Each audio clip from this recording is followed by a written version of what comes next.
പുതുമക്കാര് പുതുമക്കാരായിട്ടുള്ള എല്ലാ സുഹൃത്തുക്കൾക്കും നമസ്കാരം. അപ്പോൾ ഇന്ന് ഞാൻ പറയാൻ പോകുന്ന ടോപ്പിക്കിൻ്റെ ഹെഡിങ് പ്രധാനമായിട്ടും ഞാൻ ഉദ്ദേശിക്കുന്നത് സ്വയം നഷ്ടപ്പെടൽ, ലോസ് ഓഫ് സെൽഫ്. നമ്മൾ മദ്യാസക്ത രോഗം അല്ലെങ്കിൽ മറ്റ് ലഹരി രോഗങ്ങൾ, മാനസിക രോഗങ്ങൾ, ഇത് വാസ്തവത്തിൽ ഇതെല്ലാം കൂടിയുള്ള ഒരു കോമ്പിനേഷനാണ്.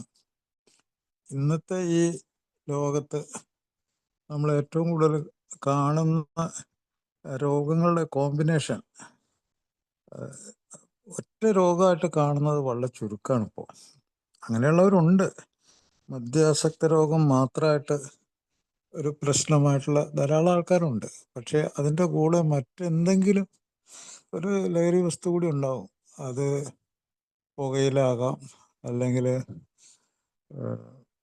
മെത്താംബിട്ടമിനാകാം, കന്നാബിസ് ആകാം, കൊക്കൈനാകാം, അങ്ങനെ പലതരം മറ്റ് ലഹരി രോഗങ്ങളും അതിനോട് അനുബന്ധിച്ച് വരുന്ന മാനസിക രോഗങ്ങളും. ഇതൊരു ട്രിപ്പിൾ കോമ്പിനേഷൻ, ഭയങ്കര കടുത്ത ഒരവസ്ഥയാണത്. ഈ രോഗാവസ്ഥയെക്കുറിച്ച് ഗവൺമെൻറ്റുകളോ അല്ലെങ്കിൽ ലോകത്തിലൊട്ടാകെയുള്ള ജനാധിപത്യ ഗവൺമെൻറ്റുകളോ അല്ലാതെയുള്ള മറ്റു പല, ഇപ്പോൾ ഈവൻ മിഡിൽ ഈസ്റ്റിൽ ഒക്കെ മദ്യം നിഷിദ്ധമായിട്ടുള്ള സാധനമാണ്. അപ്പോൾ അവിടെ പോലും അവിടെ ലൈസൻസുകൾ കൊടുത്തു കഴിഞ്ഞു എത്രയോ മുമ്പ് തന്നെ. അവിടെ പല രാജ്യങ്ങളിലും ഉണ്ട്. അപ്പോൾ അതിൽ നിന്ന് വിട്ടു നിൽക്കുക എന്നുള്ളത് വ്യക്തികളുടെ, അവരുടെ അത്യാവശ്യം, അവരുടെ റെസ്പോൺസിബിലിറ്റി, അല്ലെങ്കിൽ അവരുടെ ഫാമിലിയുടെ റെസ്പോൺസിബിലിറ്റി, അല്ലെങ്കിൽ അവരെക്കുറിച്ച് ആലോചിക്കുന്നവരുടെ ഉത്തരവാദിത്വം. അപ്പോൾ അങ്ങനെയുള്ള ഒരു ഉത്തരവാദിത്വത്തിൽ മാത്രം ഇത് ഒരു രാജ്യത്തെ ഈ പ്രശ്നങ്ങൾ അത് പരിഹരിക്കാൻ പറ്റുമോ എനിക്ക് തോന്നുന്നില്ല. ഞാൻ ഈ കാര്യത്തെപ്പറ്റി പഠിച്ചതിൽ നിന്നും മനസ്സിലാവുന്നത്, ഇത് ഒരു ചെറിയ ലെവലിൽ തുടങ്ങി ഇത് ഇങ്ങനെ നമ്മൾ ഒരു സമുദ്രത്തിലേക്ക് ഇങ്ങനെ വ്യാപിക്കുന്ന പോലെ, അങ്ങനെ ചുറ്റുപാടേക്കും വ്യാപിക്കുന്ന ഒരു പേഴ്സണലായിട്ടുള്ള രോഗത്തിൽ നിന്നും അത് ചുറ്റുപാടിലേക്ക്, ചുറ്റുപാടിലെ ആ സമൂഹത്തിൽ അത് കലങ്ങി അവിടെ നിന്നും ഓരോ വ്യക്തിയിലേക്കും എത്തിച്ചേർന്ന് അത് വളർന്ന് വലുതായി അതിങ്ങനെ തിരയടിച്ച് ഇങ്ങനെ വലിയ ഒരു സമുദ്രത്തിലേക്ക് പോകുന്ന പോലെ, അങ്ങനത്തെ ഒരു മഹാരോഗമാണിത്.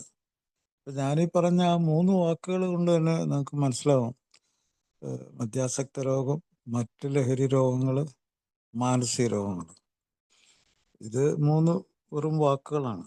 പക്ഷെ ഇത് ഒരു വ്യക്തി അയാളുടെ ജീവിതം ആരംഭിക്കുക, വളരുന്ന, അയാൾ വലുതാകുന്ന ഒരു കുടുംബത്തിൻ്റെ, അയാൾ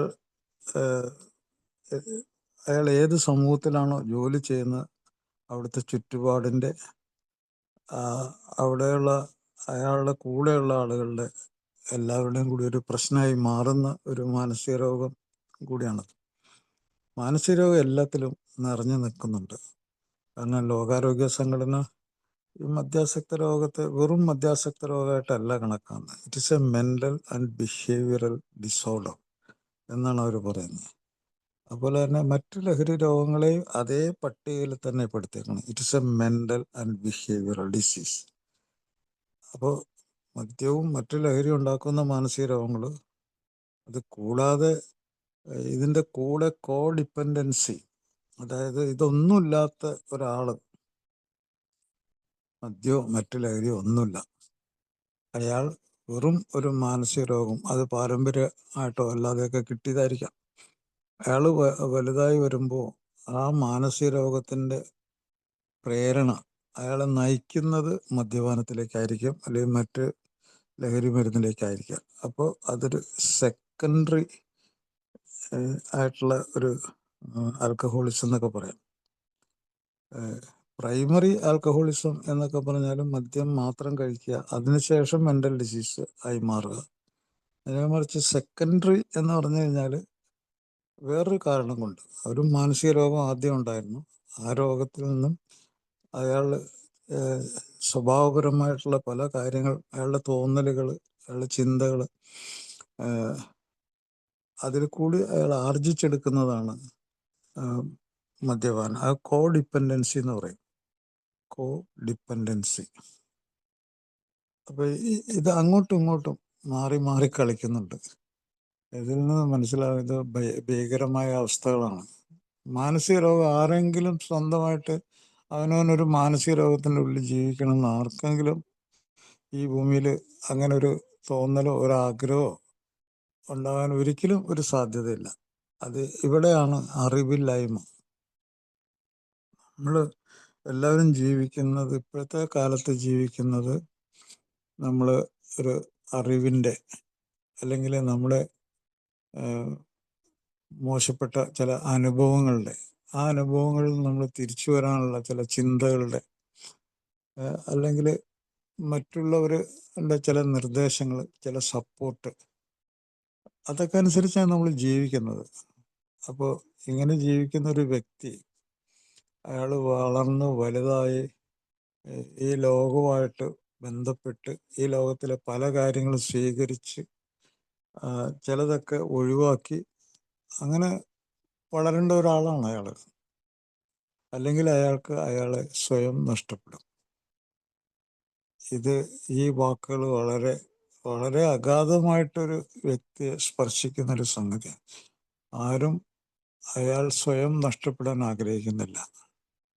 എപ്പോഴും ഒരു വ്യക്തി കഴിവുകൾ ഉണ്ടാക്കുക, വളർന്ന് വികസിച്ച് അയാൾക്ക് ഈ ലോകത്തിൽ ചെയ്യാൻ പറ്റുന്ന പ്രവൃത്തികളൊക്കെ ചെയ്യുക, ഈ ജീവിതം എന്താണെന്ന് മനസ്സിലാക്കുക. ആ മനസ്സിലാക്കലിലൂടെ ഞാൻ ജീവിച്ചിരുന്നു, അതിലൊരു സന്തോഷം കണ്ടെത്തുക, അങ്ങനത്തെ ഒരു ജീവിതം.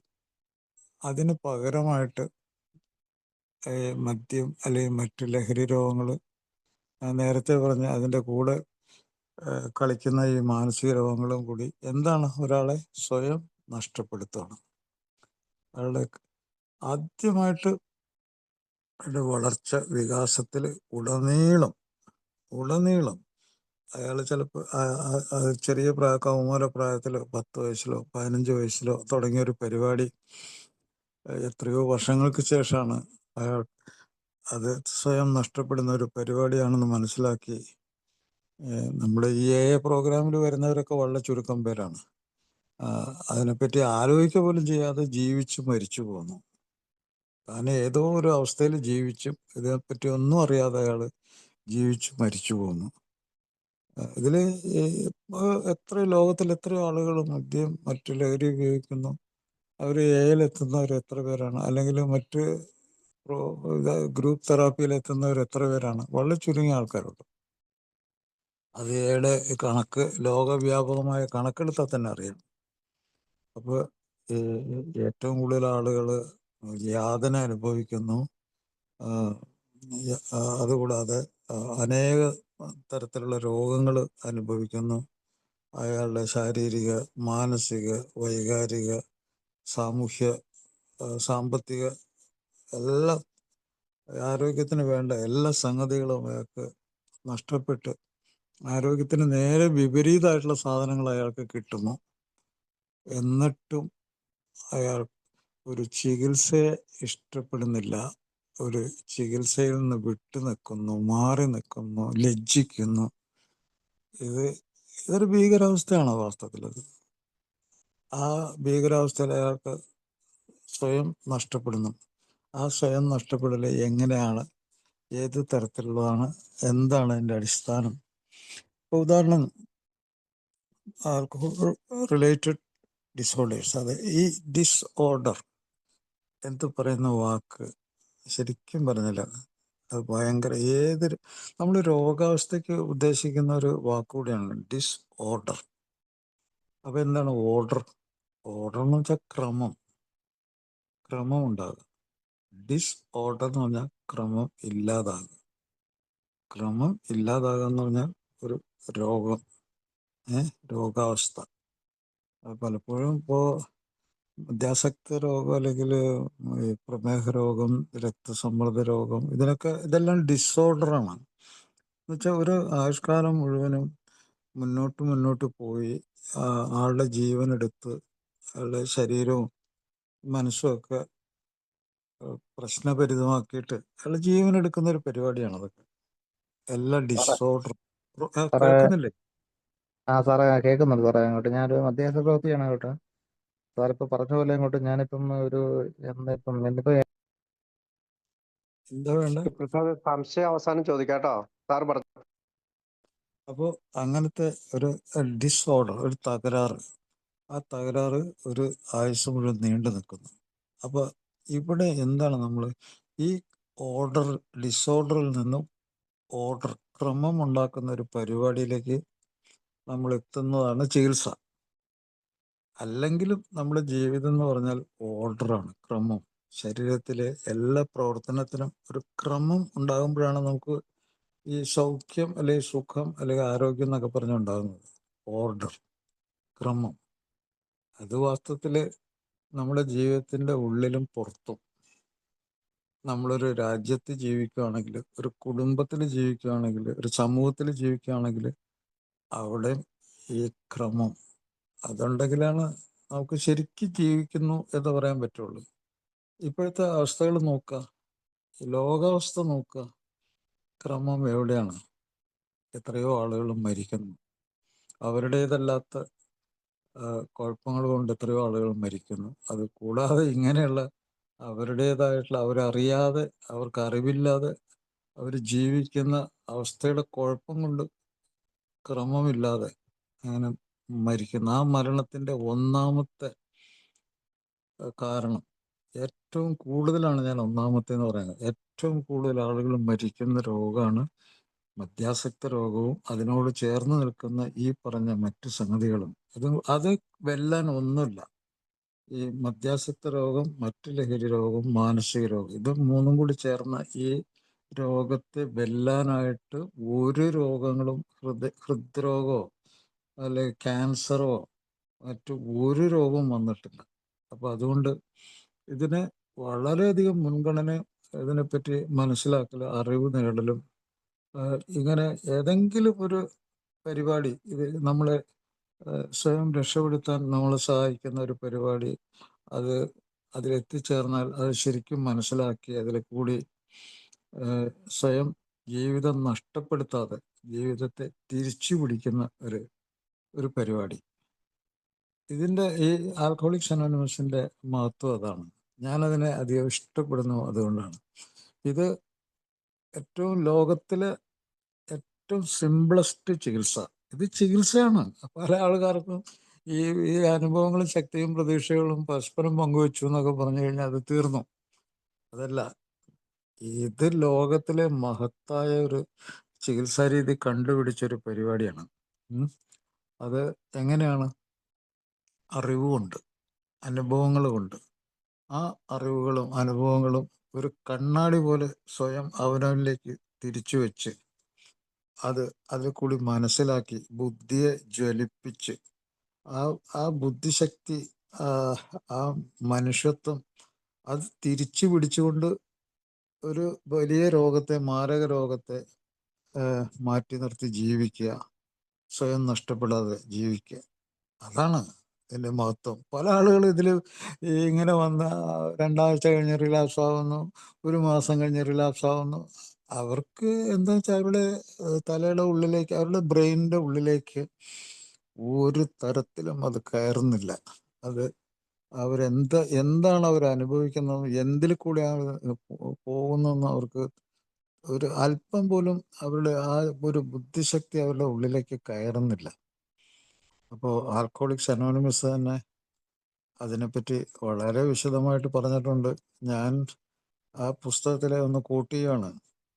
ഞങ്ങളിൽ ചിലർ പെട്ടെന്നും, ചിലർ സാവകാശവും, ചിലർ ഒരിക്കലും രക്ഷപ്പെടുന്നില്ല, ചിലർക്ക് ഒരിക്കലും രക്ഷപ്പെടാൻ സാധിച്ചിട്ടുമില്ല. അവരോട് ഞങ്ങൾക്ക് സഹതാപം മാത്രമേ ഉള്ളൂ. അവരോട് വെറുപ്പില്ല. കാരണം അവർ അങ്ങനെ സൃഷ്ടിക്കപ്പെട്ടവരാണ്. അതാണ് അത് വളരെ എത്രമാത്രം അഗാധമായിട്ടുള്ള ഒരു വാക്കാണെന്നറിയാമോ. അവർ അങ്ങനെ സൃഷ്ടിക്കപ്പെട്ടവരാണ്. അവരുടെ ആ സൃഷ്ടി, അവരുടെ അവർക്ക് എതിരായി നിന്ന കാര്യങ്ങൾ എന്താണെന്ന് ഞാൻ ആദ്യം പറഞ്ഞിട്ട് പിന്നെ മറ്റേലേക്ക് വരാം. എന്താണ് അവർക്ക് എതിരായിട്ട് ഈ രക്ഷപ്പെടാതെ നിന്ന ആളുകൾ, അവർക്കെതിരായിട്ട് അവരുടെ ജീവൻ നേരത്തെ അങ്ങനെ പോയി. എന്താണ് അതിൻ്റെ കാരണം? അതിന് ഒത്തിരി കാരണമുണ്ട്. കാരണമില്ലാതൊന്നുമല്ല, കാരണമുണ്ട് തീർച്ചയായിട്ടും. അത് ആ അവസാനത്തെ വാക്ക് വളരെ ഇമ്പോർട്ടൻ്റ്. അവർ അങ്ങനെ സൃഷ്ടിക്കപ്പെട്ടവരാണ്. എത്ര മനോഹരമായ വാക്കാണ്, ബുദ്ധിപൂർവമായിട്ടുള്ള വാക്കാണ്. അങ്ങനെ സൃഷ്ടിക്കപ്പെട്ടത് എങ്ങനെയാണ്? അവരുടെ പാരമ്പര്യം, അവരുടെ ജനിതകം, അവരുടെ കുടുംബത്തിലെ അവരുടെ ചുറ്റുപാടുകൾ, അവരുടെ അഹന്ത, അവരുടെ അറിവില്ലായ്മ, അറിവിനെ ഇഷ്ടപ്പെടാതിരിക്കൽ, അറിവിനെ വെറുക്കുന്നു, അറിവിനോട് ലജ്ജിക്കുന്നു, അറിവിനെ ചവിട്ടിത്താർത്തുന്നു, അറിവിനെ നിഷേധിക്കുന്നു. അങ്ങനത്തെ ഒരു അവർ സൃഷ്ടിക്കപ്പെട്ട് അല്ലെങ്കിൽ അവരുടെ ഉത്തരവാദിത്തങ്ങളെ, അവരുടെ ജീവിതത്തെ അവർ ഏത് രീതിയിൽ നേരിട്ടു, എങ്ങനെ, ഇങ്ങനെ ഒത്തിരി കാര്യങ്ങൾ അതിൻ്റെ ഉള്ളിൽ അടങ്ങിയിട്ടുണ്ട്. അപ്പോൾ നമുക്ക് അങ്ങനത്തെ ഒരു അവസ്ഥയിലേക്ക് പോകാതിരിക്കുക എന്നുള്ളതാണ് ഞാനിപ്പോൾ ഇന്ന് പറയുന്ന ഈ സ്വയം നഷ്ടപ്പെടാതിരിക്കുക. സ്വയം നഷ്ടപ്പെടാതിരിക്കുക. സ്വയം എന്ന് പറഞ്ഞാൽ എന്താണ് നമ്മൾ ഉദ്ദേശിക്കുന്നത്? സ്വയം എന്ന് പറഞ്ഞാൽ നമ്മുടെ ഒരു ശരീരമുണ്ട്. ആ ശരീരത്തിൽ നമ്മൾ വിചാരിക്കുന്ന ഒരു മനസ്സുണ്ട്. എന്താണ് മനസ്സ്? മനസ്സ് എന്ന് പറഞ്ഞാൽ നമ്മൾ ബോധത്തിൻ്റെ ഉള്ളിൽ എന്തൊക്കെ പ്രവർത്തനങ്ങൾ നടക്കുന്നുണ്ടോ അതാണ് മനസ്സ്. അപ്പോൾ നമ്മുടെ ശരീരത്തിന് പുറത്തേക്ക് പ്രവർത്തിക്കാനുള്ള, പുറത്തേക്കും അകത്തേക്കും പ്രവർത്തിക്കാനുള്ള ഒരു ഉപാധി, ഒരു വഴിയാണ് ആ മനസ്സ്. ആ മനസ്സെന്ന് പറഞ്ഞാൽ വാസ്തവത്തിൽ അതിൻ്റെ ഉള്ളിൽ പ്രവർത്തിക്കുന്നത് തലച്ചോറാണ്, the brain. Brain is equal to mind, അതിന് യാതൊരു സംശയമില്ല. പക്ഷെ ഈ ബ്രെയിൻ തന്നെ നമ്മുടെ ശരീരത്തിൻ്റെ ഒരു ഭാഗം കൂടിയാണ്. അതുകൊണ്ടാണ് ഒരു പ്രത്യേക തരത്തിലുള്ള ഒരു ദർശനം തന്നെയുണ്ട്. The whole is more than the sum total of parts എന്ന് പറഞ്ഞൊരു സ്റ്റേറ്റ്മെൻ്റ് ഉണ്ട്. അത് ലോകത്തിലെ ഏറ്റവും വലിയൊരു ദർശനം. അത് ജസ്റ്റാൾട്ട് ഫിലോസഫി എന്നൊക്കെ പറയും. ചില ആൾക്കാർ ആരെങ്കിലും കേട്ടിട്ടുണ്ടാവും ജസ്റ്റാൾട്ട് ഫിലോസഫി. ഈ ജസ്റ്റാൾട്ട് ഫിലോസഫിയുടെ അർത്ഥം ഇതാണ്: നമ്മുടെ മൊത്തം ശരീരം, ആ ശരീരം എന്തുൾപ്പെടുന്നു? മനസ്സുൾപ്പെടുന്നുണ്ട്. ഒന്നും അതിൽ വേറെ ഇല്ല. എല്ലാം, ശരീരവും മനസ്സും എല്ലാം കൂടി ചേർന്ന ഒരൊറ്റ സാധനം. അത് ഒരു സാധനമാണ്. ഇങ്ങനെ മനസ്സിന്ന് മാറ്റിവെക്കാൻ ഒരു സാധനം നമ്മുടെ ശരീരത്തിലില്ല. വാസ്തവത്തിൽ ശരീരത്തിൻ്റെ അവിഭാജ്യ ഘടകം തന്നെയാണ് ഈ നമ്മൾ ഉദ്ദേശിക്കുന്ന മനസ്സ് എന്ന് പറഞ്ഞ ഈ ബ്രെയിൻ, തലച്ചോറ്. അപ്പോൾ ആധുനിക വൈദ്യശാസ്ത്രം ഈ തലച്ചോറിന് അതിന് പ്രത്യേകമായിട്ടുള്ള ചില പരിഗണനകൾ കൊടുത്ത് അതിനെ പ്രത്യേകമായിട്ട് ഉയർത്തി കാണിച്ച് അതെന്താണെന്നൊക്കെ ആളുകളെ, ഈ സാധാരണ വിദ്യാഭ്യാസം പോലും ഇല്ലാത്ത ആളുകളെ അത് മനസ്സിലാക്കി കൊടുക്കുന്നുണ്ട്. ഇന്നിപ്പോൾ ഈ ലഹരി രോഗങ്ങൾ, മാനസിക രോഗങ്ങൾക്ക് ഏറ്റവും കൂടുതൽ അടിത്തറ ആക്കി ഈവൻ കൗൺസിലിങ്ങിലോ അല്ലെങ്കിൽ സാമാന്യ വിദ്യാഭ്യാസ അറിവ് കൊടുക്കുന്നതിലോ ഇത് വളരെ പ്രധാനപ്പെട്ട സംഗതിയാണ്. നമ്മൾ ബ്രെയിൻ എന്ന് പറഞ്ഞ ശരീരഭാഗം, ശരീരത്തിൻ്റെ ഒറ്റ ഭാഗം, ഒറ്റ ശരീരമുള്ള ഒരാൾക്ക് അതിൽ ഉൾപ്പെടുന്നതാണ്, ഒറ്റയായിട്ട് പ്രവർത്തിക്കുന്ന സാധനമാണ് ശരീരം, ബ്രെയിൻ, നമ്മളെ ബിഹേവിയർ എല്ലാം കൂടി. അത് അകത്തേക്കും പുറത്തേക്കും പ്രവർത്തിക്കുന്നുണ്ട്. അത് രണ്ടും കൂടി ചേർന്നതാണ് ഈ സെൽഫ് എന്ന് പറഞ്ഞാൽ ഞാൻ എന്ന് പറഞ്ഞാൽ എൻ്റെ ശരീരം അകത്തേക്കും പുറത്തേക്കും പ്രവർത്തിക്കുന്ന എൻ്റെ ഈ മനസ്സ് അല്ലെങ്കിൽ എൻ്റെ ബ്രെയിൻ എന്ന് പറഞ്ഞ എല്ലാ സാധനവും കൂടി ചേർന്ന ഒരൊറ്റ സാധനം, ടോട്ടൽ. അതാണ് ടോട്ടാലിറ്റി. അപ്പോൾ ആ ഞാനാണ് ഇല്ലാതാവുന്നത്. ആ ഞാനാണ് ഈ ചെറിയ ഈ എവിടെയോ ആരോ വാറ്റിയെടുക്കുന്ന പൈസയ്ക്ക് വേണ്ടി വാറ്റിയെടുത്ത് അവൻ വിറ്റ് കാശാക്കുന്ന ഈ അവൻ്റെ ആർത്തിക്ക് വേണ്ടിയാണ് അവൻ്റെ ആർത്തി. അവന് കോടികൾ ഉണ്ടാക്കണമെന്നോ പണം ഉണ്ടാക്കണമെന്നും അവൻ്റെ ആർത്തിക്ക് വേണ്ടി അവനുണ്ടാക്കുന്ന സാധനമാണത് നാടൻ ചാരായമൊക്കെ. ഒരു ഉദാഹരണം ഞാൻ പറയാം, ഒരു ചെറിയ ഉദാഹരണം. ഞാൻ നേരത്തെ ജോലി ചെയ്യുന്ന ഒരു സ്ഥലമുണ്ട്. ഒരു വലിയ മലയുടെ താഴെ, ആ മലയിൽ കുറേ ദരിദ്രരായിട്ടുള്ള ആൾക്കാർ, വളരെ ദരിദ്രരായിട്ടുള്ള ആൾക്കാർ. അതിൽ ഒരു 3/4 ആൾക്കാരുടെ പ്രധാന തൊഴിൽ എന്താണെന്ന് വെച്ചാൽ ചാരായം വാറ്റലാണ്. കുടുംബത്തിലെ എല്ലാവരും ചാരായം വാറ്റും. ചാരായം വാറ്റിയിട്ട് ആ ചാരായം പല സ്ഥലങ്ങളിൽ, നാട്ടിൽ പല സ്ഥലത്തും പല ബാറുകളിൽ വരെ എത്തിക്കും. വലിയ ഉഗ്രൻ ബാറുകളിൽ തന്നെ, സിറ്റിയിലുള്ള ബാറുകളിലേക്ക് ആ ചാരായം എത്തിക്കും. ആ ചാരായം പോലീസ് പിടിക്കാതിരിക്കാനായിട്ട് എത്രയോ തന്ത്രപൂർവമാണ് സ്വന്തം വീട്ടിലെ കുട്ടികളുടെ സ്കൂൾ ബാഗുകളിൽ പ്ലാസ്റ്റിക് കവറുകളിൽ നിറച്ച് അത് നഗരത്തിലെ പ്രത്യേക മുന്തിയ ബാർ ഹോട്ടലുകളിൽ എത്തിക്കും. അവിടെ നിന്നും ഈ ചാരായം, ഈ നാടൻ ചാരായം, അവരെത്തിക്കുന്ന ഈ സാധനം ഫ്ലേവറിങ് ഏജന്റ് ചേർത്ത് ബെവറേജ് ആക്കിയിട്ട് അത് കുടിക്കുന്നു ആൾക്കാർ. അത് കുടിക്കുന്നു. അപ്പോൾ അവർക്ക് കിട്ടുന്ന പണത്തിൻ്റെ എത്രയോ എത്രയോ ഇരട്ടി പണം ആണ് അത് വലിയ ഭംഗിയുള്ള ഗ്ലാസ്സുകളിൽ, അത് അവിടെ ആ ബാറുകളിൽ വന്ന് കഴിക്കുന്ന ആളുകളൊക്കെ. അപ്പോൾ ഞാൻ കഴിക്കുന്ന അവരെ പറ്റിയല്ല, അവിടെ ആ മദ്യം ഉണ്ടാക്കി അവിടെ ജീവിച്ച ആളുകളെ പറ്റി കുറച്ച് കാര്യം പറയാം. അവിടെ ജീവിച്ച പല ആളുകളും ഈ മദ്യം കഴിക്കുകയും മദ്യം ഉണ്ടാക്കുകയും ചെയ്തു. ഒരു 10-15 വർഷത്തിനുള്ളിൽ തന്നെ അതിൽ നല്ലൊരു ശതമാനം ആളുകളും ക്രോണിക് ആൽക്കഹോളിസം എന്ന് പറഞ്ഞാൽ ഈ ആയുഷ്കാലം നീളുന്ന ഈ മദ്യപാന രോഗത്തിൽ, ഈ മാനസിക രോഗത്തിന് അടിപ്പെട്ടു. അവർ ചാരായം മാറ്റി ഇങ്ങനെ കൊണ്ട് കൊടുത്തെങ്കിലും അതിൽ വളരെ ചുരുക്കം ആൾക്കാർ മദ്യം കഴിക്കാതെ ചാരായം മാറ്റി വിറ്റ് കുറച്ച് കോടീശ്വരന്മാർ അവിടെ വിട്ട് വേറെ സ്ഥലത്തേക്ക് പോയി. അവിടെ ഉണ്ടായിരുന്ന ബഹുഭൂരിപക്ഷം പാവങ്ങളും അവർ മദ്യത്തിന് അടിപ്പെട്ട് അതിൽ എനിക്ക് ഒരു 40% പേര് ആത്മഹത്യ ചെയ്തു. പുരുഷന്മാർ. സ്ത്രീകളൊക്കെ അവരൊക്കെ പലതരത്തിലും അവരുടെ ബന്ധങ്ങളെല്ലാം, അവരുടെ കുടുംബമൊക്കെ തകരാറിലായിട്ട് പലതരത്തിലും സെപ്പറേഷൻ, അങ്ങനെ അവർ ജീവിച്ചു. അങ്ങനെ അവർക്ക് അവസാനം രക്ഷയില്ലെന്ന് കണ്ട് അവർ അവിടെ വലിയൊരു വിപ്ലവം നടന്നു. അതിന് ചുറ്റുപാടുള്ള ആളുകളും കുറച്ച് രാഷ്ട്രീയ പാർട്ടി, എല്ലാ രാഷ്ട്രീയ പാർട്ടികളും ചേർന്ന് അവിടെ ഒരു ഭയങ്കര വിപ്ലവം. അവിടെ ആ മലയുടെ മുകളിലേക്ക് എരച്ച് കയറി അവിടെ ചാരായം വാറ്റിയിരുന്ന എല്ലാ സംഗതികളും അവർ നശിപ്പിച്ചു. വാറ്റിയ ആളുകളെ അടിച്ച് അവർ ഓടിച്ചു പല സ്ഥലത്തേക്കും. ആ നാട് വിടാൻ പ്രേരിപ്പിച്ചു. അവിടുന്ന് എത്രയോ വർഷങ്ങളായിട്ട് പോലീസുകാർക്ക് സാധിക്കാത്ത കാര്യമാണ്.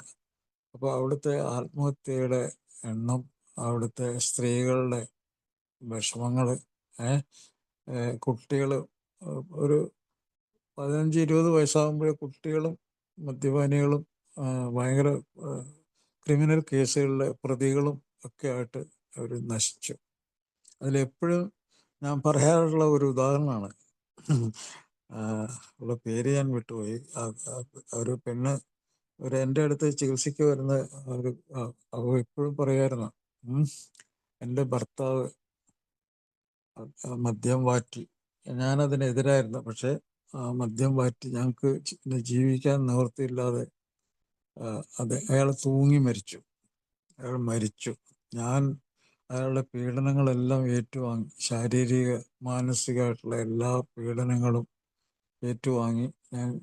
ജീവിച്ചില്ല സാർ, ഞാൻ ജീവിച്ചില്ല, ഞാൻ മരിക്കുകയായിരുന്നു.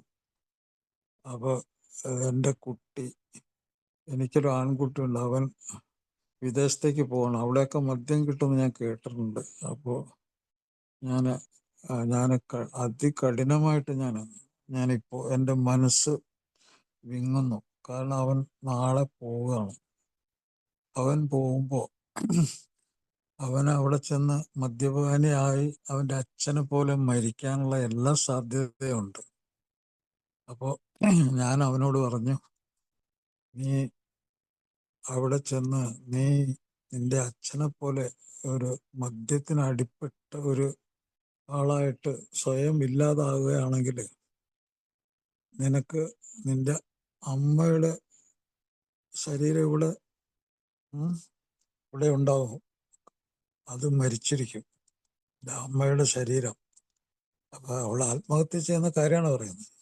ഒന്ന് ആലോചിച്ച് നോക്കുക. അപ്പൊ എത്രമാത്രം ഭീകരമായിട്ടുള്ള ഒരു ചിത്രമാണ്, നിങ്ങൾ അറിയാത്തൊരു ചിത്രമാണ് ഞാനിപ്പോ ഈ പറഞ്ഞത്. നിങ്ങൾക്ക് അതൊക്കെ ഊഹിക്കാൻ പറ്റുമെന്ന് എനിക്കറിയാൻ പാടില്ല. അപ്പോൾ മദ്യാസക്ത രോഗം അവിടെ ഭീകരമായിരുന്നു. ഞാൻ ജോലി ചെയ്യുന്ന ആശുപത്രിയിലെ അവിടുത്തെ ഫാർമസിസ്റ്റ്, അവിടുത്തെ നേഴ്സിംഗ് അസിസ്റ്റന്റ്, അവിടുത്തെ സ്റ്റാഫ് നേഴ്സ് ഒഴിച്ച് എല്ലാവരും മദ്യപിക്കുന്ന ഒരു സമയത്താണ് ഞാൻ ആ ആശുപത്രിയിൽ ജോയിൻ ചെയ്യാൻ വരുന്നത്. അപ്പോൾ 8 മണിക്ക് തുറക്കേണ്ട ആശുപത്രി 10 മണിക്ക് അടച്ചു പൂട്ടിയിട്ടാണ്, ഫുള്ളായിട്ട് മദ്യം കഴിച്ചിട്ടാണ് ഫാർമസിസ്റ്റ് ഒരു ജീപ്പിൽ വന്ന് ഇറങ്ങുന്നത്. അയാളോടാണ് ഞാൻ ആശുപത്രിയിൽ ജോയിൻ ചെയ്യാൻ പോകുമ്പോൾ, എവിടെയാണ് ഈ ആശുപത്രി, ഞാനവിടെ ജോയിൻ ചെയ്യാൻ വന്ന ഡോക്ടറാണ് എന്ന് പറഞ്ഞപ്പോൾ, സാർ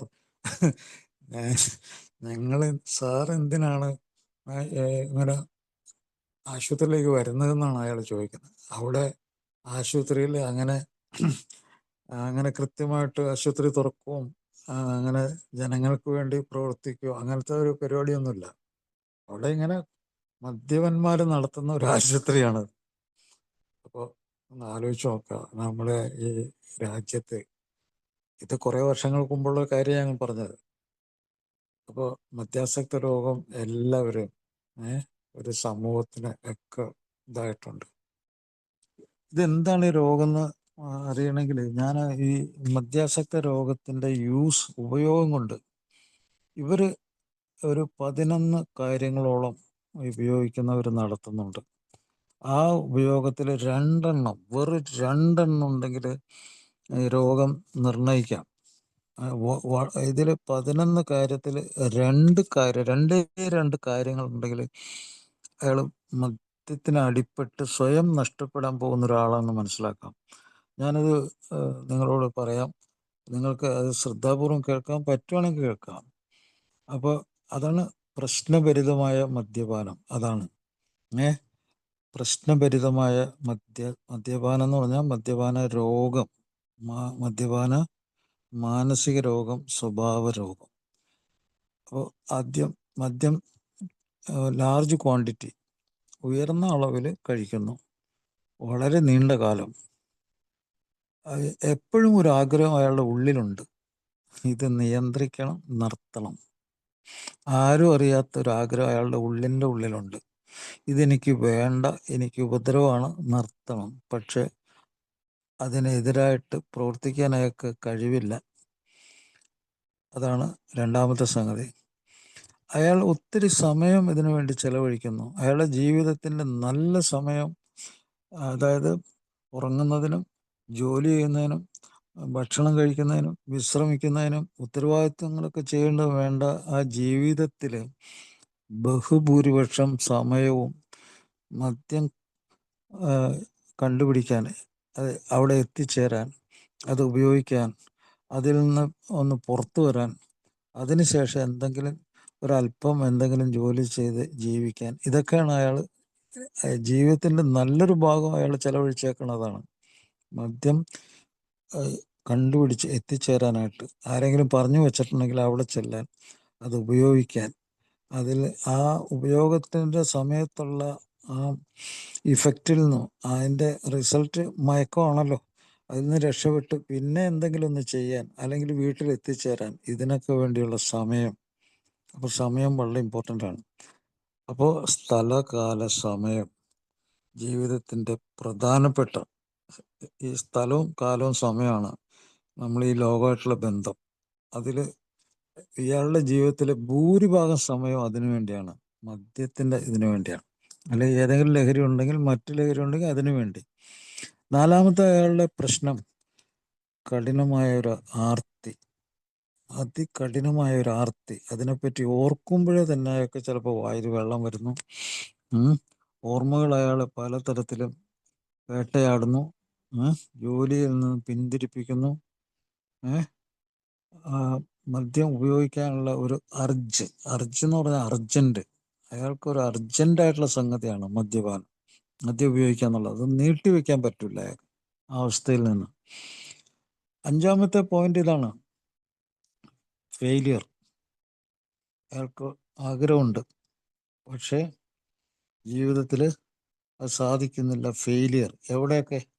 അയാളുടെ ഉത്തരവാദിത്തങ്ങൾ, കടമകൾ, ജോലിയിൽ, അയാൾ ജോലി ചെയ്യുന്ന സ്ഥാപനത്തിൽ, അയാളുടെ സ്വന്തം വീട്ടിൽ അയാളുടെ ഉത്തരവാദിത്തം, കടമ അത് നിർവഹിക്കാൻ പറ്റുന്നില്ല. ആറാമത്തെ കാര്യം, അയാൾക്കെതിരായിട്ട് ഇത് ഉപയോഗിക്കാതിരിക്കാൻ ഒത്തിരി കാര്യങ്ങളുണ്ടെങ്കിലും അയാൾ ഉപയോഗിച്ചു പോവുക. അപ്പോൾ അയാളൊരു വളരെ സൂക്ഷ്മതയുള്ളൊരു ജോലി ചെയ്യുകയാണ്. അല്ലെങ്കിൽ ഒരു സാമൂഹ്യമായിട്ടുള്ള ഒരു ഉത്തരവാദിത്തം, കുറേ ആൾക്കാരുടെ ഉത്തരവാദിത്തം അയാൾക്കുണ്ട്. അതൊന്നും സാധിക്കുന്നില്ല അയാൾക്ക്. ആ സാമൂഹ്യമായിട്ടുള്ള ഉത്തരവാദിത്തങ്ങൾ ഒക്കെ അവതാളത്തിലായി പോകുന്നു. അയാൾ ജോലി ഉണ്ടെങ്കിൽ അതിന് അവിടെ ഒന്ന് പിരിച്ചുവിടപ്പെടുന്നു. അതുപോലെ പല സാമൂഹ്യമായിട്ടുള്ള കാര്യങ്ങൾ, ജോലിപരമായ കാര്യങ്ങൾ, വിനോദങ്ങൾ, അതിലൊന്നും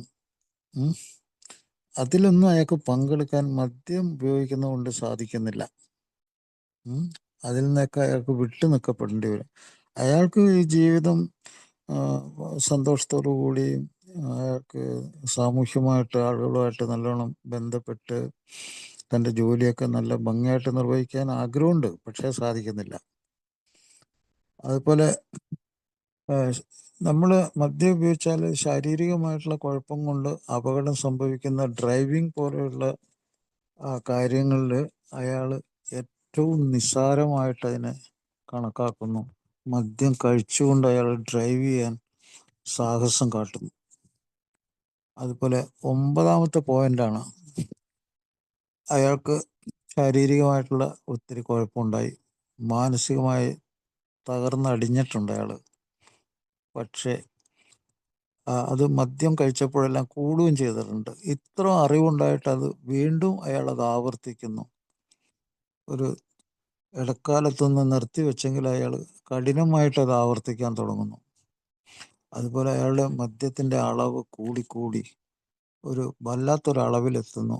ആ അളവ് അയാൾ ആഗ്രഹിക്കുന്ന അത്രയും എത്തിയില്ലെങ്കിൽ അന്നത്തെ ദിവസം അയാൾക്ക് കൈ വിറയ്ക്കുന്നു, ശരീരം വിറയ്ക്കുന്നു, പല ബാറുകളിൽ കയറി ഇറങ്ങേണ്ടി വരുന്നു, പല ആൾക്കാരോട് എരന്ന് മദ്യം മേടിക്കേണ്ടി വരുന്നു. അങ്ങനെ വളരെ ടോളറൻസ് എന്ന് പറയും, മദ്യം ശരീരത്തിന് കൂടുതൽ അളവിൽ ആവശ്യമുള്ള ഒരു അവസ്ഥയിൽ അയാൾ എത്തിച്ചേർന്നു. അതിൽ നിന്ന് കൂട്ടാനും പറ്റില്ല, കുറയ്ക്കാനും പറ്റില്ല. അത് ഭയങ്കരമായിട്ടുള്ളൊരു പ്രശ്നമാണ്. കൂട്ടുമ്പോൾ അയാൾ വയലൻ്റ് ആവും, അയാളുടെ പ്രോപ്പർട്ടികളൊക്കെ നശിപ്പിക്കും, ചിലപ്പോൾ ആരെങ്കിലും കൊല്ലണം തോന്നും. കുറയ്ക്കാനും ശരീരം സമ്മതിക്കില്ല. കുറയ്ക്കുമ്പോൾ അയാൾ വിറച്ച് തുള്ളും, മായ കാഴ്ചകൾ കാണും, അശരീരി കേൾക്കും, പാമ്പോ മറ്റ് മൃഗങ്ങളോ വന്ന് മുമ്പിൽ നിൽക്കുന്നതായിട്ട് തോന്നും. ഡെലൂഷൻസ്, ഹലൂസിനേഷൻ എന്നൊക്കെ പറയും. തെറ്റായ ആശയങ്ങൾ അയാളുടെ മനസ്സിൽ വരും.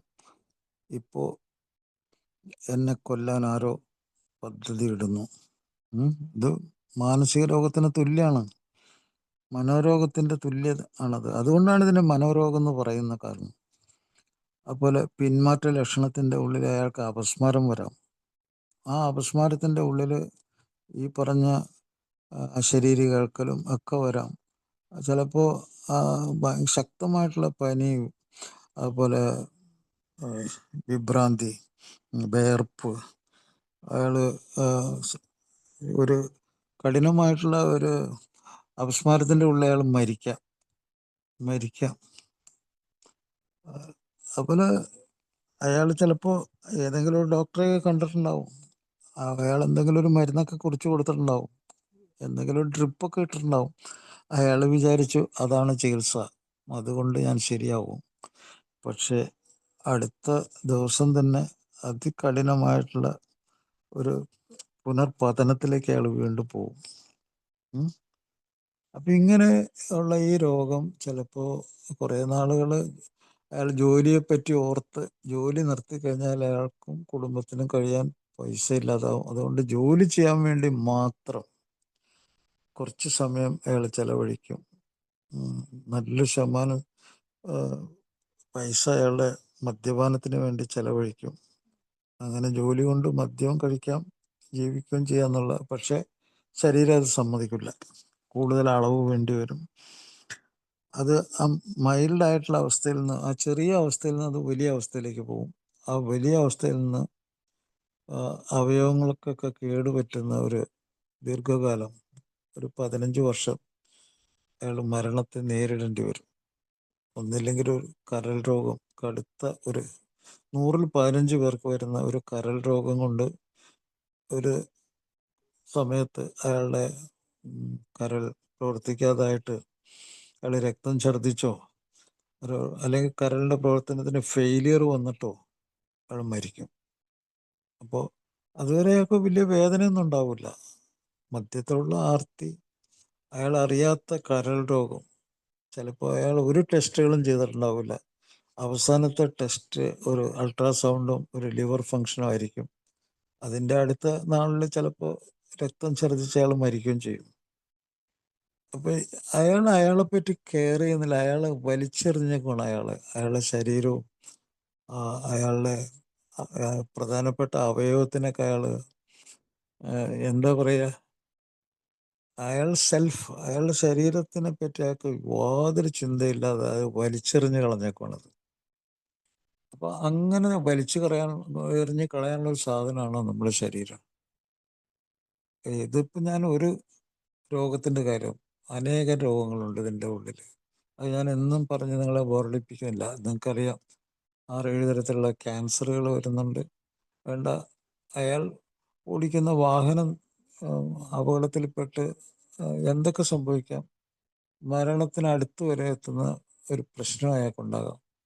അല്ലെങ്കിൽ ഒരു ആയുഷ്കാലം മുഴുവൻ അയാൾ തളർന്ന് കട്ടിലിൽ കിടക്കേണ്ടി വരും. അയാളുടെ കുടുംബം അനാഥമാകുന്ന അവസ്ഥയിൽ പോകാം.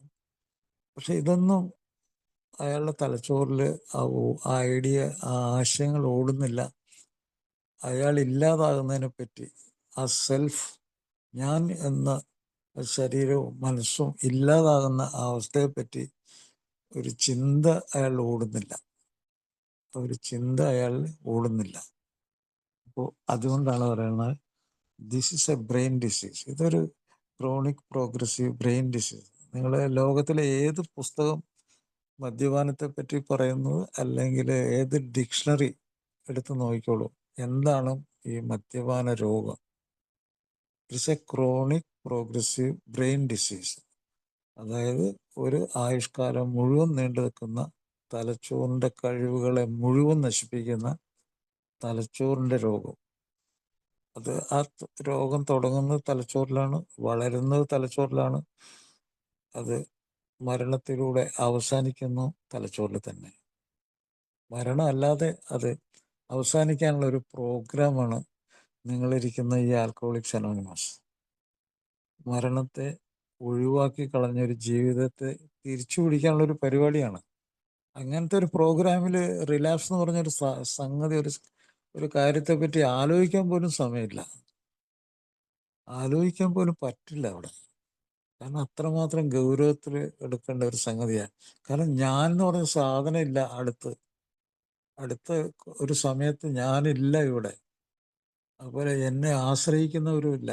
ഞാൻ ഉത്തരവാദിത്വത്തോടുകൂടി ചെയ്യുന്ന എൻ്റെ ജോലി, അതിൽ എൻ്റെ മക്കള്, എൻ്റെ ബന്ധുക്കള്, എൻ്റെ ഭാര്യ, അങ്ങനെ അനേകം ആളുകൾ ഉണ്ടാകാം. ചിലപ്പോൾ ഞാൻ നല്ലൊരു ജോലിയായിരിക്കും ചെയ്യുന്നത്, പക്ഷെ അവരാരും എന്നിൽ നിന്ന് ഒരു ഗുണം പ്രതീക്ഷിക്കാത്ത രീതിയിൽ ഞാൻ വല്ലാത്തൊരവസ്ഥയിൽ ഞാൻ അല്ലാതാകുന്നു.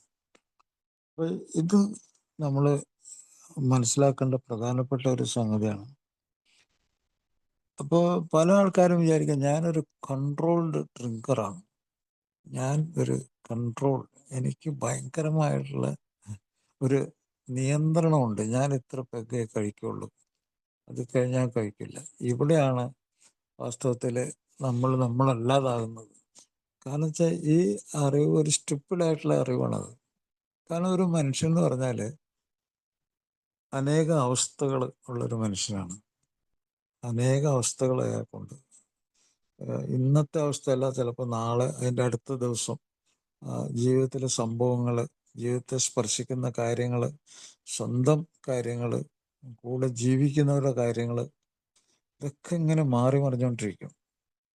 ഈ അവസ്ഥകളിലൊക്കെ നമ്മൾ ഓരോ വികാരങ്ങൾ, അതനുസരിച്ച് ആ വികാരങ്ങളെ നമ്മൾ എങ്ങനെ നേരിടുന്നു, അത് ഒരു മദ്യാസക്തനല്ലാത്ത ഒരാൾക്ക് ആ ജീവിതാവസ്ഥകളെ സമചിത്തതയോടെ, മനസ്സ് അയാളുടെ കൂടെയുണ്ട്, അയാളുടെ ഉത്തരങ്ങളും ചോദ്യങ്ങളും ഉത്തരങ്ങളും എല്ലാം അയാളുടെ മനസ്സ് നടത്തിക്കൊടുക്കും. അതാണ് ബുദ്ധിശക്തി. പ്രശ്നങ്ങളെ പരിഹരിക്കാനുള്ള അയാളുടെ കഴിവാണത്. അയാൾ പരിഹരിക്കുകയും ചെയ്യും. നേരെ മറിച്ച് ഒരു മദ്യാസക്തൻ അത് പരിഹരിക്കുന്നത് ഭയങ്കര അപകടങ്ങളായിട്ടുള്ള കാര്യങ്ങളിൽ കൂടിയാണ്, ഭയങ്കര കുഴപ്പം പിടിച്ച കാര്യത്തിൽ കൂടിയാണ് അയാൾ ഇതിനൊക്കെ നേരിടുന്നത്. അവിടെയാണ് ആ പ്രശ്നം. അതിൽ അയാളുടെ മാനസിക അവസ്ഥകൾ മറികടക്കാനായിട്ട് അയാൾക്ക് മദ്യം ഒരു മരുന്നാണ്. അയാളെ മയക്കിക്കിടത്താനോ ഉറക്കിക്കിടത്താനോ ഒക്കെ അതിന് കഴിവുണ്ടാവും. അങ്ങനെയുള്ള കിടത്തം അയാൾ കൂടുതൽ ഇഷ്ടപ്പെടും. അതിൽ നിന്ന് രക്ഷപ്പെടാനായിട്ട് അയാൾക്ക് പലപ്പോഴും കഴിയാറില്ല. ഇത് എന്താണ് ഇവിടെ സംഭവിക്കുന്നത്? ഇവിടെ മദ്യം അയാൾക്ക് വേണ്ട ഒരു സാധനമാണെന്ന് മനസ്സിലാക്കി തലച്ചോറ് അയാളെ സഹായിക്കുകയാണ് ചെയ്യുന്നത്. അപ്പോൾ അയാളുടെ ഏറ്റവും വിലപ്പെട്ട ഒരു അവയവം അയാൾക്ക് എതിരായിട്ട് പ്രവർത്തിക്കുന്നു. എങ്ങനെ? അത് കൂടുതൽ ഇഷ്ടപ്പെടുന്നു, അതിനോട് കൂടുതൽ ഒട്ടിപ്പിടിക്കുന്നു. അയാളുടെ എല്ലാ വിഷമങ്ങളിലും അതൊരു മരുന്നായിട്ട് ഉപയോഗിക്കാൻ അയാളെ പ്രേരിപ്പിക്കുന്നു, നിർബന്ധിക്കുന്നു. അതുകൊണ്ടാണ് അയാൾ അങ്ങനെയുള്ളൊരു സിനിമ കണ്ടാൽ അയാൾക്ക് ഊർജം കിട്ടും. ചിലപ്പോൾ പല സിനിമകളിലെയും ചില സീനുകൾ മദ്യത്തിൻ്റെ ഉള്ളിൽ ഇങ്ങനെയുള്ള രോഗികൾക്ക് വേണ്ടി ഉണ്ടാക്കിയിട്ടുള്ള കുറേ സീനുകളുണ്ട്. ആ സിനിമ കാണാനായിട്ട് മദ്യം കഴിക്കുന്ന ആ സുഹൃത്ത് എത്ര പ്രാവശ്യം പോകുമെന്ന് നിങ്ങൾക്കറിയാമോ? അയാൾ ആ സീൻ ഇഷ്ടപ്പെടുന്നു. എന്താണ് അത്? അയാളാണത്. അയാളെ കാണാൻ വേണ്ടിയാണ് അയാളെ സിനിമ ആവർത്തിച്ച് കാണാൻ പോകുന്നത്. അപ്പോൾ അതൊരു ആർത്തി തന്നെയാണ്, പണം ഉണ്ടാക്കാനുള്ള ഒരു ആർത്തി തന്നെയാണത്. ഞാൻ പറഞ്ഞില്ലേ, ചാരായം വാറ്റി വിൽക്കുന്ന അതേ പരിപാടി തന്നെയാണ് ആ സിനിമയിൽ ഉൾപ്പെടുത്തിയേക്കണത്. അപ്പോൾ അതൊക്കെ നമ്മൾ ബുദ്ധിജീവികളും ആചാര്യന്മാരും ഒക്കെ അതിനെ ഒന്നോ രണ്ടോ സ്റ്റേറ്റ്മെൻറ്റിൽ മദ്യപാനം ആരോഗ്യത്തിന് ഹാനികരമാണ്, ഒരു 2 സെൻറ്റൻസിൽ അത് നിർത്തും. അങ്ങനത്തെ പരിപാടികളിൽ കൂടി ഒന്നും ഇതാകുന്ന പരിപാടിയല്ല അത്. അത് ഭീകരമാണ്. ജീവിതമാണ്, ജീവനാണ് അവിടെ. എത്രയോ ആൾക്കാർ ഈ വലിയ മദ്യപാനികളായ മഹാനടന്മാരുടെ മദ്യപാന രംഗം ആഘോഷിച്ച് കാണാനായിട്ട് എത്രയോ പ്രാവശ്യം ആ സിനിമ ആവർത്തിച്ച് കണ്ട 15 പ്രാവശ്യം 20 പ്രാവശ്യമൊക്കെ സിനിമ കണ്ടെന്ന് പറയുന്ന എത്രയോ ആളുകൾ എനിക്കറിയാം. എന്താണ് അതിൻ്റെ കാരണം? മദ്യാസക്തി തലച്ചോറിൻ്റെ രോഗമാണെന്നുള്ള തെളിവാണത്. അയാളുടെ തലച്ചോറ് തന്നെയാണ് അയാളെ ചതിക്കുന്നത്, അതിനെ ബലപ്പെടുത്തുന്നത്. അത് ഉപയോഗിക്കാൻ ബലപ്പെടുത്തുന്ന ഒരു സ്വഭാവ രീതി ഉണ്ട്, അതിൽ ഇലക്ട്രിക്കൽ സർക്യൂട്ട്. അപ്പോൾ നമ്മളെല്ലാവരും ഇഷ്ടപ്പെടുന്ന ഏറ്റവും പ്രധാനപ്പെട്ട ജീവിതത്തിലെ ഒരു വികാരം സന്തോഷമാണ്. സന്തോഷം അല്ലെങ്കിൽ ഒരു ആനന്ദം. ഈ ആനന്ദത്തിന് എല്ലാത്തിനും ആനന്ദം കൃത്രിമമായിട്ടുണ്ടായാലും ശരി എല്ലാ പ്രശ്നങ്ങളെയും പരിഹരിക്കും എന്നുള്ള ഏറ്റവും വലിയൊരു വിഡ്ഢിത്തരം നിറഞ്ഞൊരു ചിന്തയും അയാളെ ഭരിക്കുന്നുണ്ടാവും. ഈ ചിന്ത മരിക്കുന്നവരെ അയാളുടെ കൂടെ ഉണ്ടാവും. കുറച്ച് സന്തോഷം, കുറച്ച് ആനന്ദം കിട്ടിയാൽ ജീവിതം മനോഹരമായി, ഓക്കെ ആയി. അപ്പം അതുകൊണ്ട് അത് ഉണ്ടാക്കിയെടുത്താൽ മതി. അത് കൃത്രിമമായിട്ട് ഉണ്ടാക്കിയെടുത്താലും ഓക്കെ ആയി. അത് ഉപയോഗിച്ചു, ഒന്ന് ഉറങ്ങി, കുറേ ദിവസം തുടർച്ചയായിട്ട് ഉപയോഗിച്ചു, പ്രശ്നങ്ങളില്ലാതെയായി. പക്ഷെ യഥാർത്ഥ പ്രശ്നം മദ്യം ഇല്ലാതെ ജീവിതത്തെ നേരിടാൻ കഴിയാത്ത അവസ്ഥ വരുമ്പോഴാണ്. കുറച്ച് നാളൊക്കെ അങ്ങനെ നേരിടും, പക്ഷെ പിന്നീട് തകർച്ചയുടെ ദിനങ്ങളാണ്. മദ്യമില്ലാതെ ജീവിതത്തെ നേരിടുമ്പോൾ അയാൾ തകരുന്നതായിട്ട് നമുക്ക് കാണാൻ പറ്റും. അയാളെ സാമൂഹ്യമായിട്ടുള്ള അവസ്ഥകളിൽ തകർന്നു പോവും. അയാൾ സാമ്പത്തികമായിട്ടുള്ള കാര്യത്തിലും അയാൾ തകരും. അയാൾ കൂടുതൽ മദ്യം ആവശ്യപ്പെടും. കൂടുതൽ രോഗങ്ങൾ, കൂടുതൽ മാനസിക കുഴപ്പങ്ങൾ, ആത്മഹത്യയെ പറ്റിയുള്ള ചിന്തകൾ ഒക്കെ അയാളെ ബാധിക്കും. അപ്പോൾ ഇങ്ങനത്തെ ഞാനില്ലാതാകുന്ന ഒരവസ്ഥയിലേക്ക് ഒരാൾക്ക് പോകേണ്ട ആവശ്യമുണ്ടോ? അപ്പം നമ്മൾ ഇന്നത്തെ ഈ പ്രോഗ്രാമിൽ ഞാൻ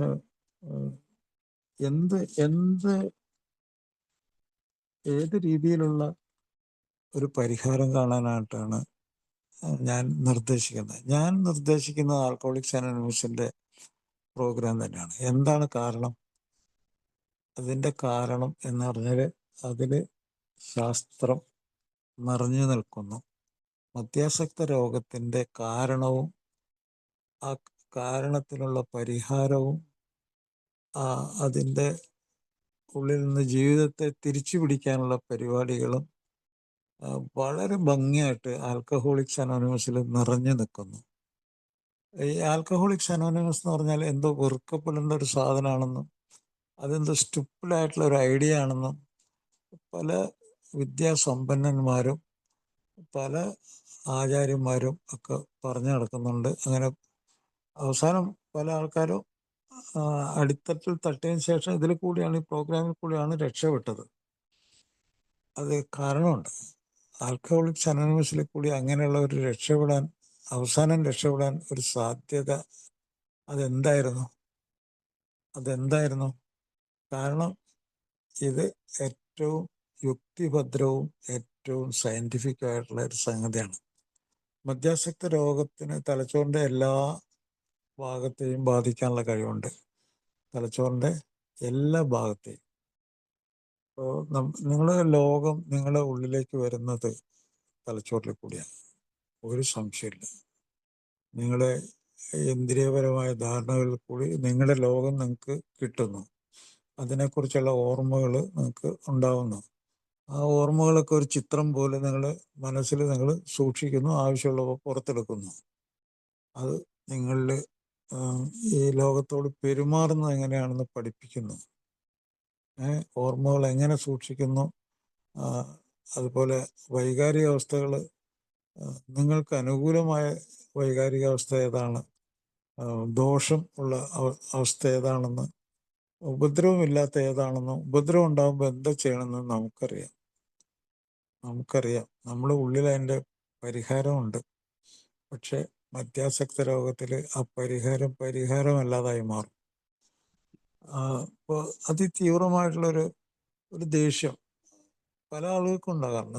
മദ്യം കഴിക്കാത്ത ആളുകൾക്കും ഉണ്ടാകാം ദേഷ്യം. ആ ദേഷ്യം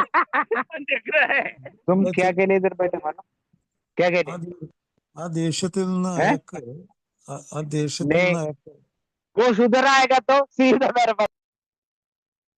ഹിന്ദി പറയുന്നുണ്ടല്ലോ ആരോ.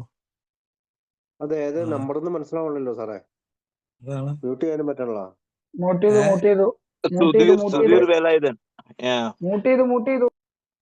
ഓക്കെ മൂപ്പര് ചിലപ്പോ ഈ ലോകത്തല്ലായിരിക്കും. ഓക്കെ. അപ്പൊ അല്ല, അടുത്ത ആരെങ്കിലും വന്നായിരിക്കും സാറേ. സാറ് പറഞ്ഞ് ഞങ്ങൾ കേൾക്കുന്നുണ്ട്. ഓക്കെ. അപ്പൊ നമ്മൾ പറഞ്ഞു വന്നത് അയാളുടെ ആ ദേഷ്യത്തിന്റെ കാര്യം ഞാൻ പറഞ്ഞു. ആ ദേഷ്യത്തിന്റെ സാധാരണ ആൾക്ക് ദേഷ്യം ഉണ്ടാകുന്നുണ്ട്. ഒരു സാധാരണക്കാരന്റെ ദേഷ്യവും ഒരു മദ്യാസക്തന്റെ ദേഷ്യവും തമ്മിലുള്ള വ്യത്യാസം എന്താണെന്ന് എല്ലാവരും അറിഞ്ഞിരിക്കേണ്ടതാണ്. എന്താണ് വ്യത്യാസം?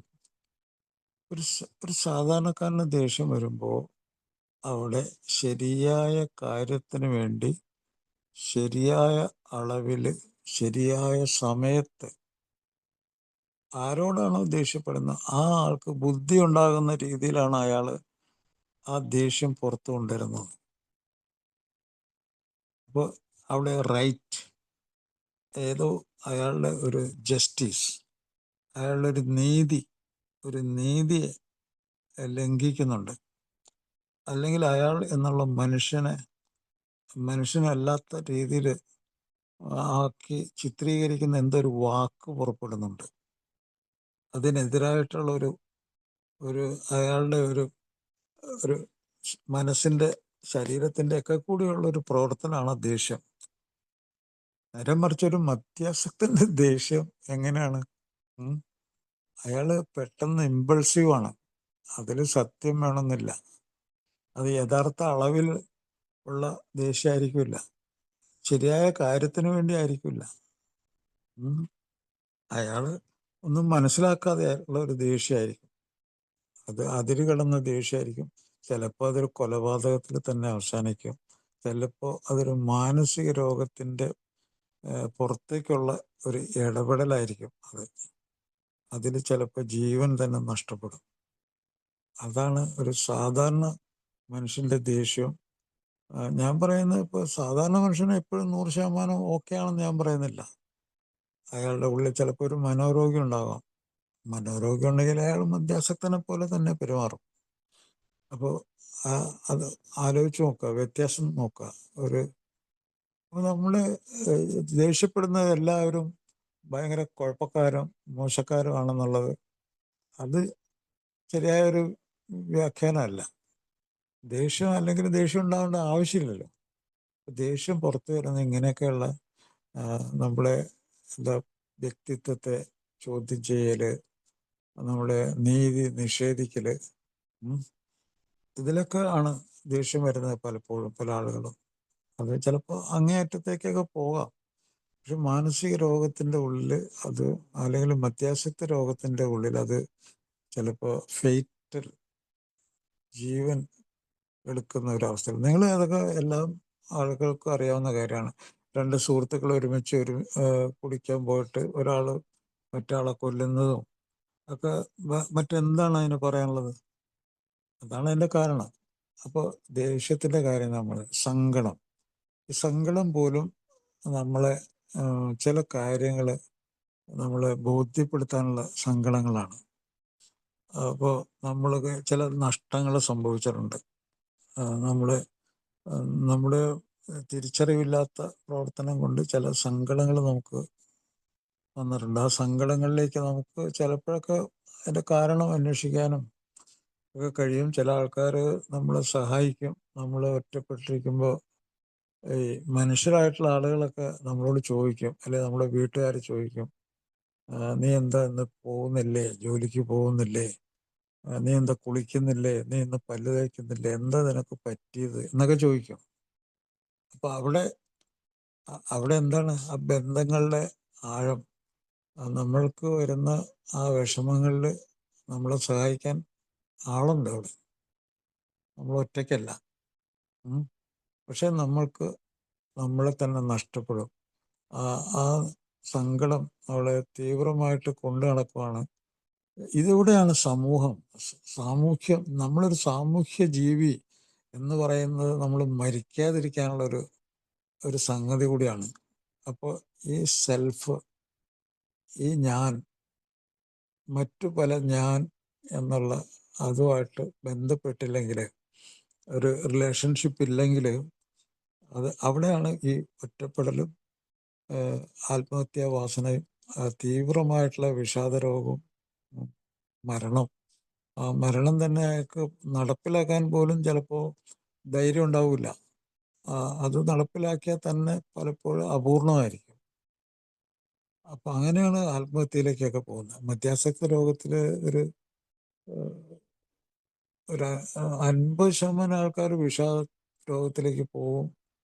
ഒരു 25 പേരോടത്തോളം കഠിനമായ വിഷാദ രോഗം വരും. അതിൽ തന്നെ നല്ലൊരു ശതമാനം ആൾക്കാർ ആത്മഹത്യയെ പറ്റി ചിന്തിച്ചുകൊണ്ടിരിക്കും. ചില ആൾക്കാർ പദ്ധതി നടപ്പിലാക്കാൻ നോക്കും, ചില ആൾക്കാർ അതിൽ വിജയിക്കും. എത്രയോ ആൾക്കാർ മദ്യാസക്ത രോഗികൾ എനിക്കറിയാം ആത്മഹത്യ ചെയ്യുന്നതിനെ പറ്റി ആലോചിച്ചിരുന്നു. അവർ അതിനുള്ള പരിപാടികളൊക്കെ റെഡിയാക്കിയിരുന്നു. അതെല്ലാം ഈ പ്രോഗ്രാമിൽ വന്ന് ഷെയർ ചെയ്തപ്പോൾ എത്രയോ ആൾക്കാർ അതൊക്കെ തുറന്നു പറഞ്ഞ് കാരണം ആൽക്കഹോളിക്സ് അനോണിമസിൽ ഒരു അനുഭവങ്ങളും പ്രതീക്ഷകളൊക്കെ തുറന്നു പറയുന്ന സമയത്ത് ഒരു ഓപ്പൺ പ്രോഗ്രാമാണ്, ഒരു ഓപ്പൺ ആയിട്ടുള്ള പരിപാടിയാണ്. എന്താണ് അതിൻ്റെ അതായത് അത് നല്ല വശങ്ങളും മോശപ്പെട്ട വശങ്ങളും തുറന്നു പറയുന്ന ഒരു പരിപാടിയാണ്. എത്രയോ ആൾക്കാർ ഈ കഴിഞ്ഞ ദിവസം ഒരു സുഹൃത്ത്, പട്ടാളത്തിൽ നിന്ന് വന്ന ഒരു സുഹൃത്ത് പറഞ്ഞു അങ്ങനെ രക്തം ഛർദ്ദിച്ച് 2-3 പ്രാവശ്യം പ്രശ്നമുണ്ടായി. അയാളുടെ ഒരു പട്ടാളക്കാരനായിട്ടുള്ള അയാള് പലപ്പോഴും താഴ്ത്തി ചവിട്ടി മെതിക്കപ്പെട്ടു, അയാളെ വളരെ മോശക്കാരനായിട്ട് ചിത്രീകരിക്കപ്പെട്ടു, ആത്മഹത്യയെ പറ്റി ആലോചിച്ചു എന്നൊക്കെ പറഞ്ഞ് അയാൾ ഷെയർ ചെയ്തു. വളരെ വളരെ അയാളുടെ ഉള്ളിൽ നിന്ന് വന്ന വാക്കുകളാണ് അതൊക്കെ. അപ്പോൾ അവിടെ വിഷാദ രോഗത്തിൽ നിന്ന് അയാൾ രക്ഷപ്പെട്ട അയാളുടെ ഭാര്യയുടെ സപ്പോർട്ട് കൂടിയാണ്. അയാളുടെ ഭാര്യ വളരെ നല്ല രീതിയിൽ തന്നെ അയാളെ സപ്പോർട്ട് ചെയ്തു. ആ സപ്പോർട്ടിലാണ് ഇന്നും അയാൾ ഈ മദ്യാസക്ത രോഗത്തിൽ നിന്ന് രക്ഷപ്പെട്ടുകൊണ്ടിരിക്കുന്നത്. അപ്പോൾ ആ വൈകാരിക അവസ്ഥയെ അതിൽ കൂടി അയാൾ സ്വയം മറികടന്നു. അയാൾ മറികടന്നു ആ അവസ്ഥയെ. മറ്റൊന്ന്, നമ്മുടെ ഭയത്തെ പറ്റി വളരെ നല്ല രീതിയിൽ പറയേണ്ട സംഗതിയാണ് ഭയം എന്താണെന്ന്. ഭയം വാസ്തവത്തിൽ നമ്മൾ പലപ്പോഴും ബുദ്ധിയിലേക്ക് നയിക്കും എന്നുള്ളതാണ് ഒരു കാര്യം. നമ്മുടെ ശരീരത്തിനും നമ്മുടെ മനസ്സിനും ഒരു പരിക്കൊന്നും പറ്റാതെ നമ്മളെ രക്ഷപ്പെടുത്തുന്നത് ഭയം നമ്മളെ ബുദ്ധിയിലേക്ക് നയിക്കുമ്പോഴാണ്.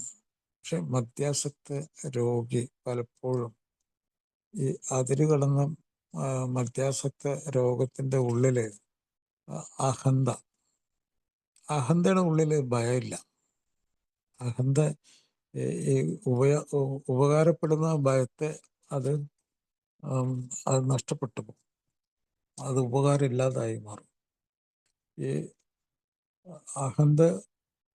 ഭയമുള്ള ഒരാള് അയാള് ബുദ്ധിപൂർവം ചിന്തിക്കാണ്. ഇപ്പോൾ ബസ് ഓടി വരുന്നു, എനിക്ക് പരിചയമുള്ള ഒരാളുടെ ഒരു ഷെയറിങ്ങിൽ അദ്ദേഹം മദ്യാസക്ത രോഗത്തിന്റെ ഉള്ളിൽ നിൽക്കുമ്പോഴൊക്കെ അയാൾ റോഡിന്റെ നടുവിൽ ബൈക്കൊക്കെ നിർത്തിയിട്ട് നിൽക്കുമായിരുന്നവരാണ്. എന്നിട്ട് ഡ്രൈവറോട് ഭയങ്കരമായിട്ടുള്ള മുന്നോട്ട് വെച്ച് ഭയങ്കര വീമ്പിളക്കല്, നീ കേറ്റടാ എന്നൊക്കെ പറഞ്ഞ്. അപ്പോൾ അദ്ദേഹം മദ്യാസക്ത രോഗത്തിന് അടിപ്പെട്ട് ഈവൻ മരണത്തെ പറ്റി പോലും ചിന്തിച്ച് അത് മരിക്കുന്നത് പോലും നിസ്സാര സംഗതിയാണ്, അതിനെ ന്യായീകരിച്ച് ഞാൻ കുടിച്ചു മരിച്ചാൽ കുഴപ്പമില്ല, ഇങ്ങനെയൊക്കെയുള്ള ചിന്തയിലൊക്കെ നടക്കുന്നൊരു സമയത്താണ് അയാൾ ഈ ബൈക്കും കൊണ്ട് KSRTC ബസിന്റെ മുമ്പിൽ നിന്ന് കേറ്റടാ എന്ന് പറയണത്. അപ്പൊ അതിൽ ഒത്തിരി തന്ത്രങ്ങൾ കൂടിയുണ്ട്. അതിന്റെ എന്താ പറയണ, ന്യൂറോട്ടിസം ഉണ്ട് അതിൽ, ന്യൂറോട്ടിക് ആയിട്ടുള്ള പെരുമാറ്റങ്ങളുണ്ട്. അതൊക്കെ മദ്യാസക്ത രോഗത്തിൽ കാണുന്ന കാര്യങ്ങൾ തന്നെയാണത് വാസ്തവത്തില്. ഭയം. മറ്റൊന്ന്, ഈ സന്തോഷത്തിന്റെ കാര്യം പറയുകയാണെങ്കിൽ ഈ മദ്യാസക്ത രോഗത്തിലെ സന്തോഷത്തിന്റെ ഒരു പ്രശ്നം എന്താണെന്ന് വെച്ചാല് അത് മദ്യത്തെ കൂടുതൽ ഫേവർ ചെയ്യുന്ന, കൂടുതൽ അളവിൽ കുടിക്കാനും കൂടുതൽ പ്രോത്സാഹിപ്പിക്കുന്ന ഒരു സന്തോഷമായിരിക്കും മാറും അത്. അപ്പോൾ ആ സന്തോഷം ഒരു മരുന്ന് മാത്രമായിട്ട് മാറും. എല്ലാ വിഷമങ്ങൾക്കും സന്തോഷം ഉണ്ടാക്കാമെന്നും ആ സന്തോഷത്തിൻ്റെ ഉപാധിയായിട്ട് മദ്യം കഴിച്ചാൽ മതിയെന്നും അല്ലെങ്കിൽ ഏതെങ്കിലും ലഹരി ഉപയോഗിച്ചാൽ മതിയെന്നും എന്നുള്ളൊരു നിർദ്ദേശം മനസ്സെപ്പോഴും ഇങ്ങനെ കൊടുത്തുകൊണ്ടിരിക്കും, ഇങ്ങനെ അത് സപ്പോർട്ട് ചെയ്തുകൊണ്ടിരിക്കും. അതുകൊണ്ടാണ് പല ആൾക്കാരും ഇങ്ങനെ എല്ലാ പ്രശ്നത്തിനും ഒരു പരിഹാരമായിട്ട്, അന്തിമ പരിഹാരമായിട്ട് മദ്യം കഴിക്കുക എന്ന് പറഞ്ഞാൽ കൃത്രിമമായിട്ട് അവിടെ സന്തോഷം ഉണ്ടാക്കുക, ജോയ്. ഈവൻ അയാളെ സംബന്ധിച്ചൊരു ഉറക്കം പോലും ഒരു സന്തോഷമാണ്.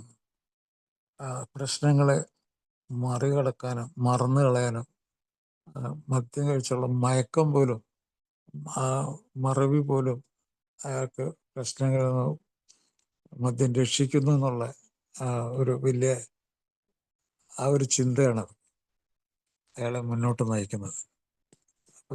ഇതാണ് വൈകാരികമായിട്ടുള്ള ഈ വൈകാരിക അവസ്ഥകളിലൊക്കെ ഞാൻ ഇല്ലാതായതാണ്. ഞാൻ എന്ന് പറഞ്ഞാൽ ഞാൻ എൻ്റെ ശരീരം കൊണ്ടും എൻ്റെ മനസ്സുകൊണ്ടും ഞാൻ ഇല്ലാതാകുന്ന ഒരവസ്ഥയിൽ കൂടെയാണ് പോകുന്നത്. അപ്പോൾ അതുകൊണ്ട് നമ്മൾ മദ്യാസക്ത രോഗത്തിൻ്റെ ഈ ചികിത്സാ രീതിയായിട്ടുള്ള ഈ പ്രോഗ്രാമിൽ ഇതിൻ്റെ ലിറ്ററേച്ചർ എൻ്റെ കയ്യിലുണ്ട്. നിങ്ങളെല്ലാം ഈ ലിറ്ററേച്ചർ വായിക്കാത്തവരൊക്കെ ഈ ലിറ്ററേച്ചർ വായിക്കണം എനിക്കുണ്ട്. ആ നീല ഇതുള്ള നിറത്തിലുള്ള ലിറ്ററേച്ചറുകൾ ഒരു ഇത് ഉടനെ വായിച്ചൊന്നും രക്ഷപ്പെടില്ല. പക്ഷെ കുറേ ദിവസം മദ്യം നിർത്തിവെച്ച് വായിക്കുന്ന ആൾക്ക് ഇതിലുള്ള സയൻസിൻ്റെ എന്തെങ്കിലും ഒരു സംഗതി അയാളുടെ അടുത്തുകൂടി പോയിട്ടുണ്ടെങ്കിൽ അയാൾക്ക് രക്ഷമാണ്. മദ്യത്തിൽ നിന്ന് പൂർണ്ണമായും വിട്ടുനിൽക്കുക എന്നതാണ് എയുടെ പരിപാടി. അംഗങ്ങൾ ഇന്നൊരു ദിവസം എന്ന തോതിൽ മദ്യപാനത്തിൽ നിന്ന് വിട്ടുനിൽക്കുക എന്ന ലളിതമായ രീതിയാണ് സ്വീകരിച്ചിട്ടുള്ളത്.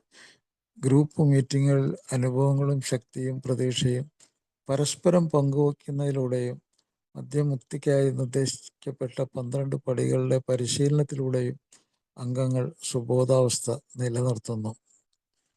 എത്രയോ ലളിതമായിട്ടുള്ള ഒരു പരിപാടിയാണെന്ന് ഈ ലളിതമായ പരിപാടിയെ പരിഹസിക്കാതെ ഇതിൻ്റെ ശരിയായ അർത്ഥം മനസ്സിലാകുമ്പോഴാണ് അയാൾ ഒരു 3 വർഷമോ 4 വർഷമൊക്കെ സുബോധവാനാണെന്ന് എനിക്ക് തോന്നുന്നത്.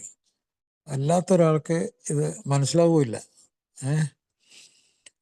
അനാമധേയത്വമാണ് എയുടെ ആത്മീയ അടിത്തറ. വ്യക്തികളെക്കാൾ അത് തത്വങ്ങൾ ഊന്നിയ പ്രവർത്തനമാണ്. സ്വയം ഭരണത്തിന് പ്രാപ്തമാക്കുന്ന സമന്മാരുടെ കൂട്ടായ്മയായ പരിപാടികളിൽ പങ്കെടുക്കുന്ന വ്യക്തികൾക്കല്ല, മറിച്ച് മദ്യമുക്തിക്കായുള്ള പ്രവർത്തനങ്ങൾക്കാണ് ഊന്നൽ കൊടുക്കുന്നത്. വാർത്താമാധ്യമങ്ങൾ പുലർത്തുന്ന അനാമധേയത്വം അംഗങ്ങൾക്ക്, പ്രത്യേകിച്ച് നവോആഗതർക്ക് അവരുടെ അംഗത്വം പരസ്യപ്പെടുത്തുന്നതിന് ഇല്ല എന്ന് ഉറപ്പ് നൽകുന്നു. ഇതൊക്കെ പണ്ടത്തെ കാര്യമാണ്. അപ്പം ഇന്ന് ആൽക്കഹോളിക്സ് അനോണിമസ് അത്ര അനോണിമസ് അല്ല. അത് ലോകമെമ്പാടുമുള്ള സാധാരണ മനുഷ്യരിലേക്ക് പോലും, വിദ്യാഭ്യാസം പോലും ഇല്ലാത്ത പല ആളുകളിലേക്കും കടന്നു ചെന്ന് കഴിഞ്ഞു. അത് ഒരാളുടെ ജീവനും ജീവിതവും രക്ഷപ്പെടുത്താനുള്ള, സ്വയം രക്ഷപ്പെടാനുള്ള ഒരു പ്രോഗ്രാമായി മാറിയിട്ടുണ്ട് ഇന്ന്. അതുകൊണ്ട് എന്ന് പറയുന്നതിൽ പോലും ഒരാൾ എന്താ പറയുന്നത്, പണ്ടത്തെ പോലെ, പണ്ട് മദ്യം എന്ന് പറഞ്ഞാൽ ലജ്ജിക്കപ്പെടുന്ന ഒരു സംഗതിയായിട്ടാണ് കണക്കാക്കിയത്. മദ്യപാനി എന്നൊക്കെ പറഞ്ഞാൽ ലജ്ജിക്കപ്പെടണം, ആൾക്കാർ പരിഹസിക്കും. ഇന്നതല്ല.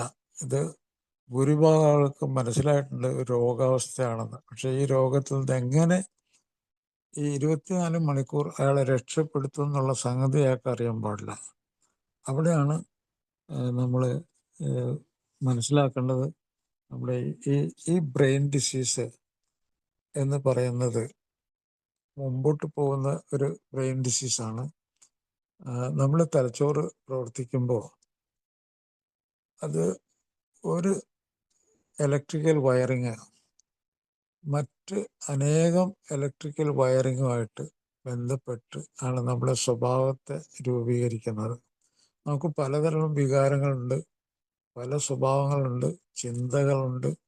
നമ്മളെ ഓരോരുത്തരുടെയും ചിന്തകൾ ഒരേപോലെ അല്ല. അത് എത്രയോ അധികം വ്യത്യാസപ്പെട്ടാണ് നമ്മൾ ചിന്തിച്ചുകൊണ്ടിരിക്കുന്നത്. അപ്പോൾ നമ്മുടെ ചിന്തകൾ, തോന്നലുകൾ, വികാരങ്ങൾ, സ്വഭാവങ്ങൾ ഇതെല്ലാം അനേകായിരം ഇലക്ട്രിക്കൽ സർക്യൂട്ടിൽ കൂടി കടന്നു പോകുന്ന ഒരു സംഗതിയാണ്. മദ്യം അവിടെ എല്ലാം ഈ സർക്യൂട്ടിനെല്ലാം ഭയങ്കര കുഴപ്പമുണ്ടാക്കുന്നുണ്ട്. അതുകൊണ്ടാണ് ഒരു മദ്യാസക്തൻ ക്രിമിനൽ ആയിട്ടുള്ള കാര്യങ്ങളിൽ അല്ലെങ്കിൽ ഒരു മറ്റ് ലഹരി ഉപയോഗിക്കുന്ന ഒരാൾ ഒരു ക്രിമിനൽ അവസ്ഥയിൽ ചെന്ന് ചേരുന്നതിൻ്റെ കാരണം ഒരു ശരീരം, ഒരു തലച്ചോറ് ഉദ്ദേശിക്കപ്പെടാത്ത പ്രവർത്തനങ്ങളിലേക്ക് ഈ ഇലക്ട്രിക്കൽ കണക്ഷനിൽ വരുന്ന കുഴപ്പം കൊണ്ട് എത്തിച്ചേരും. അത് എത്തിച്ചേരുന്നത് പാരനോയിഡ് ഐഡിയാസിലായിരിക്കും. പാരനോയിഡ് എന്ന് പറഞ്ഞാൽ മറ്റൊരാളെ കൊല്ലുന്ന അവസ്ഥ, മറ്റൊരാളെ പറ്റി എപ്പോഴും അയാൾ കുഴപ്പക്കാരനാണെന്ന് വിചാരിക്കുന്ന ഒരവസ്ഥ. അങ്ങനത്തെ അവസ്ഥകളിലേക്ക് ഒരു ക്രിമിനൽ അവസ്ഥയിൽ അത് കൊണ്ട് എത്തിക്കും നമ്മളെ. പക്ഷെ നമ്മളെ സാധാരണ തലച്ചോറും സാധാരണ ശരീരവും നമ്മളെ രക്ഷപ്പെടുത്താനാണ് എപ്പോഴും നോക്കുന്നത്. സെൽഫ്, ഈ ശരീരം നിലനിൽക്കണം, ഇത് അതിന് എതിരായിട്ടുള്ള ഒന്നും ചെയ്യാൻ പാടില്ലെന്നും ഈ ശരീരം നമ്മളെ പഠിപ്പിക്കുന്നുണ്ട്. ഈ നമ്മുടെ തലച്ചോറ് നമ്മളെ പഠിപ്പിക്കുന്നുണ്ട്. അവിടെ നമ്മുടെ സെൽഫ്, നമ്മുടെ സ്വയം നമ്മൾ നഷ്ടപ്പെടുന്നുണ്ട്. അപ്പോൾ ഇന്നത്തെ ഈ പ്രോഗ്രാമിൽ നിങ്ങളോട് ഈ കാര്യങ്ങളെപ്പറ്റി സംസാരിക്കാനും, അതുപോലെ ആരാണ് ഒരു മദ്യാസക്തൻ, മദ്യത്തിൻ്റെ ഉപയോഗത്തിൽ അതിൽ ഞാൻ 11 കാര്യങ്ങൾ തുടക്കത്തിൽ പറഞ്ഞു. അതിൽ ഏതെങ്കിലും 2 കാര്യങ്ങൾ ഒരാളിൽ പോസിറ്റീവ് ആണെങ്കിൽ അയാൾ ഉടനെ തന്നെ ചികിത്സിക്കേണ്ട ഒരാളാണ്. 11 കാര്യം അയാൾക്ക് ആവശ്യമില്ല. അതിൽ 2 കാര്യം അയാളുടെ ജീവിതത്തിൽ ശരിയാണെങ്കിൽ അയാൾ ഉടനെ ചികിത്സ ചെയ്യണം. ഇതാണ് എനിക്ക് പറയാനുള്ളത്. ഒരിക്കൽ കൂടി ഈ പ്രോഗ്രാമിൽ വന്ന എല്ലാ സുഹൃത്തുക്കളോടും ആൽക്കഹോളിക്സ് അനോണിമസിൻ്റെ പ്രോഗ്രാം ഹൈലി സയൻറ്റിഫിക്, അത് നിങ്ങളുടെ ഏറ്റവും വിലപ്പെട്ട ഉപകരണം നിങ്ങൾക്ക് രക്ഷപ്പെടുത്താൻ ഒരു കഴിവ് നൽകുന്ന ഒരു സംഗതിയാണ്, ഒരു പ്രോഗ്രാമാണ്. അതിൽ കുറച്ച് വിശ്വസിക്കുക. ഇന്നത്തെ ഒരു എൻ്റെ അനുഭവം ഞാൻ പറഞ്ഞുതരാം. ഇന്നത്തെ എൻ്റെ ജീവിതത്തിൽ ഞാനൊരാളെ ചികിത്സിച്ച അനുഭവം പറയാം. 72 വയസ്സുള്ള സുഹൃത്ത് ഇന്ന് എൻ്റെ അടുത്ത് ചികിത്സിക്കാൻ വന്നിരുന്നു. അദ്ദേഹത്തിൻ്റെ ഭാര്യ കൂടെ ഉണ്ടായിരുന്നു. 15 വർഷം മുമ്പ് അദ്ദേഹം ആൽക്കഹോളിക്സ് അനോണിമസിനെ കണ്ടെത്തി. വളരെ സീരിയസ് ആയിട്ടുള്ള പല രോഗാവസ്ഥകളിൽ കൂടി കടന്നുപോയിട്ടും ഒന്നും സംഭവിക്കാതെ അദ്ദേഹത്തിന് സുഖമായിട്ട് ജീവിക്കാൻ പറ്റി. ഇപ്പോൾ അദ്ദേഹം വന്ന സമയത്ത് ഒരു 6 മാസം മുമ്പ് അദ്ദേഹം റിലാപ്സായി. അദ്ദേഹത്തിൻ്റെ ജോലി വേണ്ടെന്ന് വെക്കേണ്ടി വന്നു, ജോലി ഇല്ലാതായി. ഇപ്പോഴും അദ്ദേഹം രോഗത്തിൻ്റെ ഉള്ളിലാണ്. മദ്യം മാത്രമല്ല, പുകയില കൂടി വളരെയധികം ഉപയോഗിച്ച് അദ്ദേഹത്തിന് ഒരു 1/2 ഡസൻ രോഗങ്ങളിപ്പോൾ ഉണ്ട്. ഒന്ന്, മദ്യാസക്ത രോഗം വളരെ കൂടുതലായി. ആൽക്കഹോളിസം എന്നുള്ള രോഗം അയാളിപ്പോൾ വളരെ ഭീകരാവസ്ഥയിലാണ്. അയാൾ 15 പെഗ് മദ്യം കുടിക്കുന്ന പഴയ അവസ്ഥയിലേക്ക് പോയി. അതുപോലെ അയാൾക്ക് ഹൃദ്രോഗമുണ്ട്, അയാളുടെ വൃക്കകൾക്ക് തകരാറുണ്ട്, അയാളുടെ പ്രോസ്റ്റേറ്റ് ഗ്രന്ഥിക്ക് തകരാറുണ്ട്, അയാൾക്ക് അപ്പോൾ വൃക്കരോഗമുണ്ട്, ഹൃദ്രോഗമുണ്ട്, രക്തസമ്മർദ്ദ രോഗമുണ്ട്, പ്രമേഹമുണ്ട്. അയാളുടെ മദ്യാസക്ത രോഗം കൊണ്ട് പല രോഗങ്ങളും നിയന്ത്രണമില്ല. അയാളുടെ രക്തസമ്മർദ്ദം, അയാളുടെ പ്രമേഹ രോഗം, ഇതൊക്കെ ക്രമം തെറ്റി പോയിക്കൊണ്ടിരിക്കുകയാണ്. അപ്പൊ ഇങ്ങനെ പോവുകയാണെങ്കിൽ അയാൾ അധികം കാലം ജീവിച്ചിരിക്കില്ല. അപ്പോൾ 15 വർഷം സുബോധ ജീവിതം നയിച്ച ഒരാളുടെ റിലാപ്സാണ്. അപ്പോൾ ആ റിലാപ്സിന് അയാൾ പറഞ്ഞ കാരണങ്ങൾ, പല കാരണങ്ങളും എനിക്ക് അക്സെപ്റ്റ് ചെയ്യാൻ പറ്റിയിട്ടില്ല. കാരണം അയാളുടെ മരുമകളുമായിട്ടൊരു വാക്ക് തർക്കമുണ്ടായെന്നും അതിലെ അയാൾ കുടിച്ചു പോയെന്നും പക്ഷെ ഈ മരുമകളുമായിട്ട് വാക്ക് തർക്കത്തിന് എത്രയോ മാസങ്ങൾക്ക് മുമ്പ് അയാൾ കുടിച്ചിരുന്നു. അപ്പോൾ അയാൾ ഈ മധ്യാസക്ത രോഗത്തിൽ ഇങ്ങനെ ഒരു കാരണം കണ്ടെത്തുക എന്നുള്ളത് വളരെ ലളിതമായൊരു സംഗതിയായിരുന്നു മധ്യാസക്തനെ സംബന്ധിച്ച്, ഒരു കാരണം കണ്ടെത്തുക. അപ്പോൾ ഇന്നിപ്പോൾ അയാൾ 2 ആഴ്ചയായിട്ട് ആൽക്കോളിക്സ് അനോണിമസ് 15 വർഷം സോബറായ ആളാണ് ഏതിൽ കൂടി. അപ്പോൾ ഇപ്പോൾ അവസാനം 2 ആഴ്ച അയാൾ സുബോധവാനാണെന്ന് പറഞ്ഞു. പ്രോഗ്രാം പറയുന്ന രീതിയിൽ മുമ്പോട്ട് പോകാൻ അയാൾക്ക് താല്പര്യമുണ്ടെന്ന് പറഞ്ഞു. അപ്പോൾ ഒരിക്കൽ കൂടി ഈ പ്രോഗ്രാമിൻ്റെ പ്രത്യേകത, അത് പുനർപതനം സംഭവിച്ചാൽ എന്ത് സംഭവിക്കുമെന്ന്, അതിൻ്റെ തീവ്രത ഇത് പറഞ്ഞാലും മനസ്സിലാവില്ല. ഇത് അനുഭവത്തിൽ മനസ്സിലാകുന്ന സൂക്കേടാണ്. ഓക്കെ, ഒരിക്കൽ കൂടി എല്ലാവർക്കും നന്ദി പറഞ്ഞുകൊണ്ട് നിർത്തുന്നു. Thank U.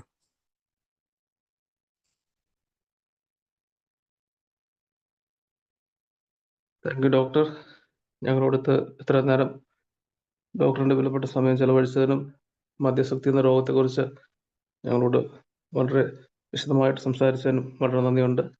ആർക്കെങ്കിലും ഡോക്ടറിനോട് ചോദ്യങ്ങൾ ചോദിക്കാനോ എന്തെങ്കിലും ഷെയർ ചെയ്യാനോ ഉണ്ടെങ്കിൽ ആകാവുന്നതാണ്.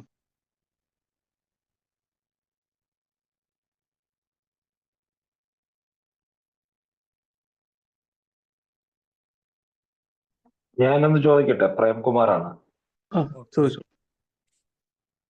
ഞാനൊരു മദ്യാസക്തനാണ്. ആൽക്കഹോളിക്സ് അനോണിമസിൽ ആയതുകൊണ്ട്, നിങ്ങളോടൊപ്പം ആയതുകൊണ്ട് ഇന്നത്തെ ദിവസം കുടിച്ചിട്ടില്ല. എൻ്റെ പേര് പ്രേംകുമാർ. അപ്പൊ ഞാന് 7 വർഷവും 9 മാസവും 18 ദിവസമായിട്ട് തുടർച്ചയായിട്ട് കുടിക്കാതിരിക്കുന്നു. ഞാൻ കുടി മാറ്റി വെച്ചിട്ട് കുടി അങ്ങോട്ട് മാറ്റി വെച്ചിട്ട് കുടി അങ്ങോട്ട് മാറ്റിയപ്പോഴത്തേക്കും ഞാൻ ഈ പ്രോഗ്രാമിലോട്ടൊന്നും പോകാതെ എനിക്ക് ഫോണിൽ ചാറ്റിങ്, അതായത് മദ്യം എനിക്ക് തന്നുകൊണ്ടിരുന്ന ഒരു ആനന്ദകരമായിട്ടുള്ള അവസ്ഥ മദ്യം അങ്ങോട്ട് മാറിയപ്പോഴത്തേക്കും മറ്റു പലതിലോട്ടും എന്നിലെ ആസക്ത രോഗി ചുറ്റിപ്പിടിക്കുകയായിരുന്നു. അപ്പൊ ഞാൻ ഈ ഫോണിൽ സോഷ്യൽ മീഡിയ അമിതമായിട്ട് ഉപയോഗം അതെന്റെ സമയാപഹരിക്കുന്നു.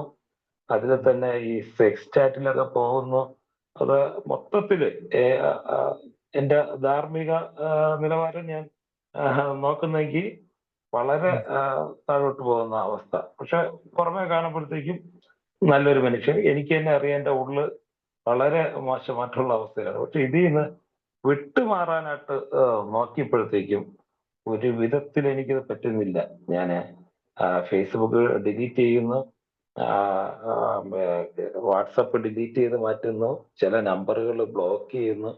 പക്ഷെ അത് ഒരാഴ്ചയൊക്കെ കഴിയുമ്പോഴത്തേക്കും ഞാൻ അൺഇൻസ്റ്റാൾ ചെയ്ത ആപ്പൊക്കെ വീണ്ടും റീഇൻസ്റ്റാൾ ചെയ്ത് ബ്ലോക്ക് ചെയ്ത നമ്പറുകളൊക്കെ ഞാൻ വീണ്ടും ഓപ്പൺ ചെയ്യുന്നു. അപ്പൊ ഇത് അതായത് മദ്യത്തിൽ നിന്ന് ഞാൻ വിട്ടുമാറാനായിട്ട് പണ്ട് ശ്രമിച്ചുകൊണ്ടിരുന്നപ്പോഴേ വീണ്ടും ബാറ് കാണുമ്പോൾ കയറി പോകുന്നത് പോലെ ഇതിലോട്ടും ഇതിലും ഞാൻ റിലാക്സ് ആയി പോകുന്നു ഈ ഒരു ഇതില്. അപ്പം അത് എന്തുകൊണ്ടായിരിക്കും? എന്റെ രോഗത്തിന്റെ ഇതുകൊണ്ടായിരിക്കും ശ്രമിച്ചിട്ട്.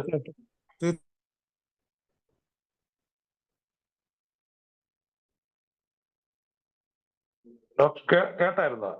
ഞാൻ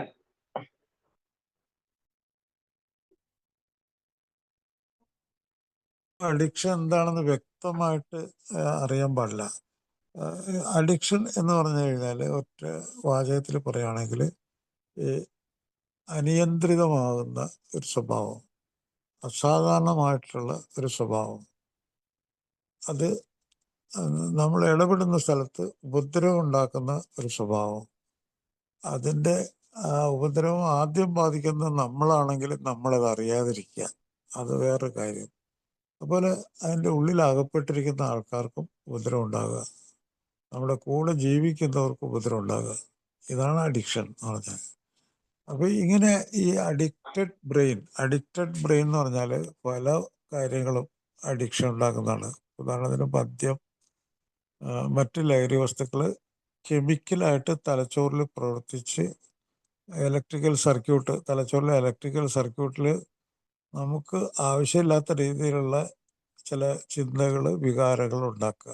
അതാണ് അവിടെ ചെയ്യുന്നത്. അഡിക്ഷനാണത്. വേണ്ട, നമുക്ക് ചില കാര്യങ്ങളിലുള്ള മറ്റ് ചില ആശയങ്ങളിലുള്ള അഡിക്ഷൻസ് ഉണ്ട്. ഉദാഹരണത്തിന് ഗാംബ്ലിങ് ഒരു വലിയ അഡിക്ഷനാണ്. നമുക്ക് ഒരു സങ്കല്പ ലോകം ഉണ്ടാകുക, ആ സങ്കല്പ ലോകത്തിൽ കണ്ടമാനം പണമൊക്കെ ഉണ്ടാകുക, ആ പണമൊക്കെ ചിലവഴിച്ച് ഞാനൊരു സുഖജീവിതം നയിക്കുന്നു എന്നുള്ള ഒരു ആലോചന വരിക. ആ ആലോചന ഇങ്ങനെ പേർത്തും നമ്മളെ ഇങ്ങനെ ഉന്മാദം ഉണ്ടാക്കുന്നു, അമിത സന്തോഷം ഉണ്ടാക്കുന്നു. അതൊരു അഡിക്ഷനാണത്. അതിപ്പോൾ ഗാംബ്ലിങ് ഇത് ലോട്ടറി അഡിക്ഷൻ ഭയങ്കര സംഭവമാണ്. അതുപോലെ ഏത് കാര്യത്തിലും അമിതമായിട്ടുള്ള ഒന്ന് വെച്ചാൽ രണ്ട് വെച്ചാൽ 4 എന്നുള്ള ആ ഒരു ആശയം അതൊരു ഗാംബ്ലിങ് അഡിക്ഷനാണ്.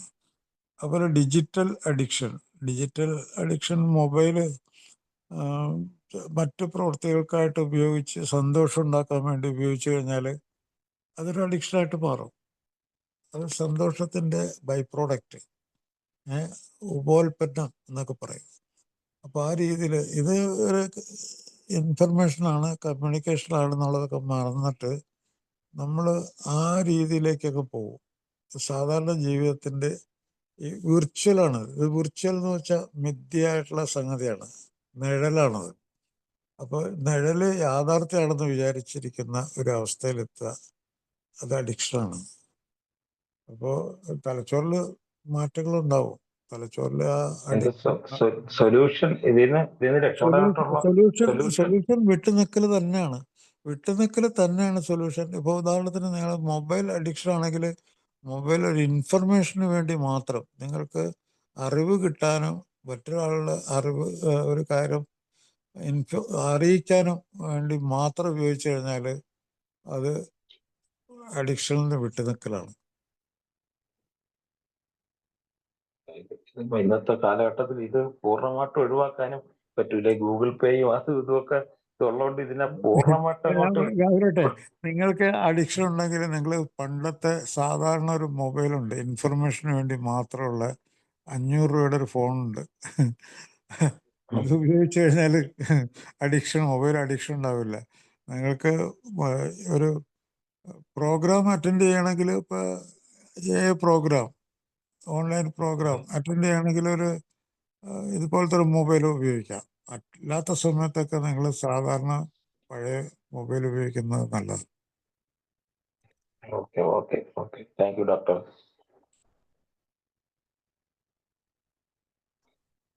Thank you doctor. ആർക്കെങ്കിലും ഇനി എന്തെങ്കിലും ചോദിക്കാനുണ്ടെങ്കിൽ ചോദിക്കാവുന്നതാണ്.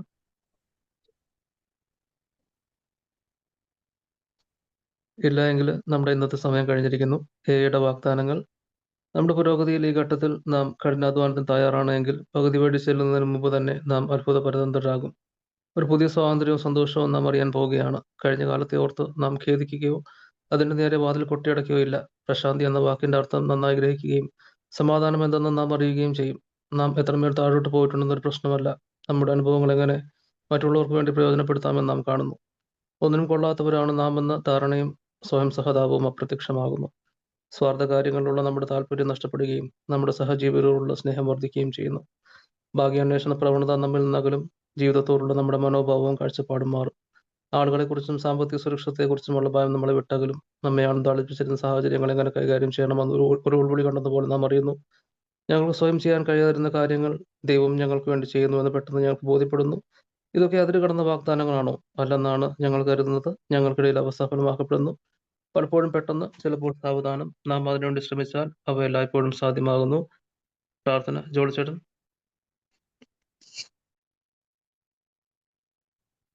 പ്രാർത്ഥന. ദൈവമേ, ദൈവമേ, മാറ്റുവാൻ പറ്റാത്തവയെ സ്വീകരിക്കുവാനുള്ള പ്രശാന്ത മനസ്സുതയും മാറ്റുവാൻ പറ്റുന്നവയെ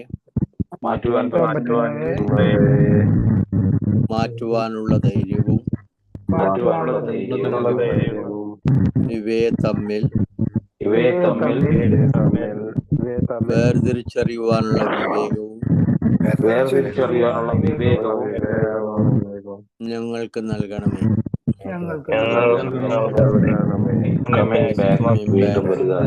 Thank you, Dr. Gopal. Thank you, Doctor. Thank you, Jolchatan. Thank you all. Thank you, everybody. Thank you, Julie.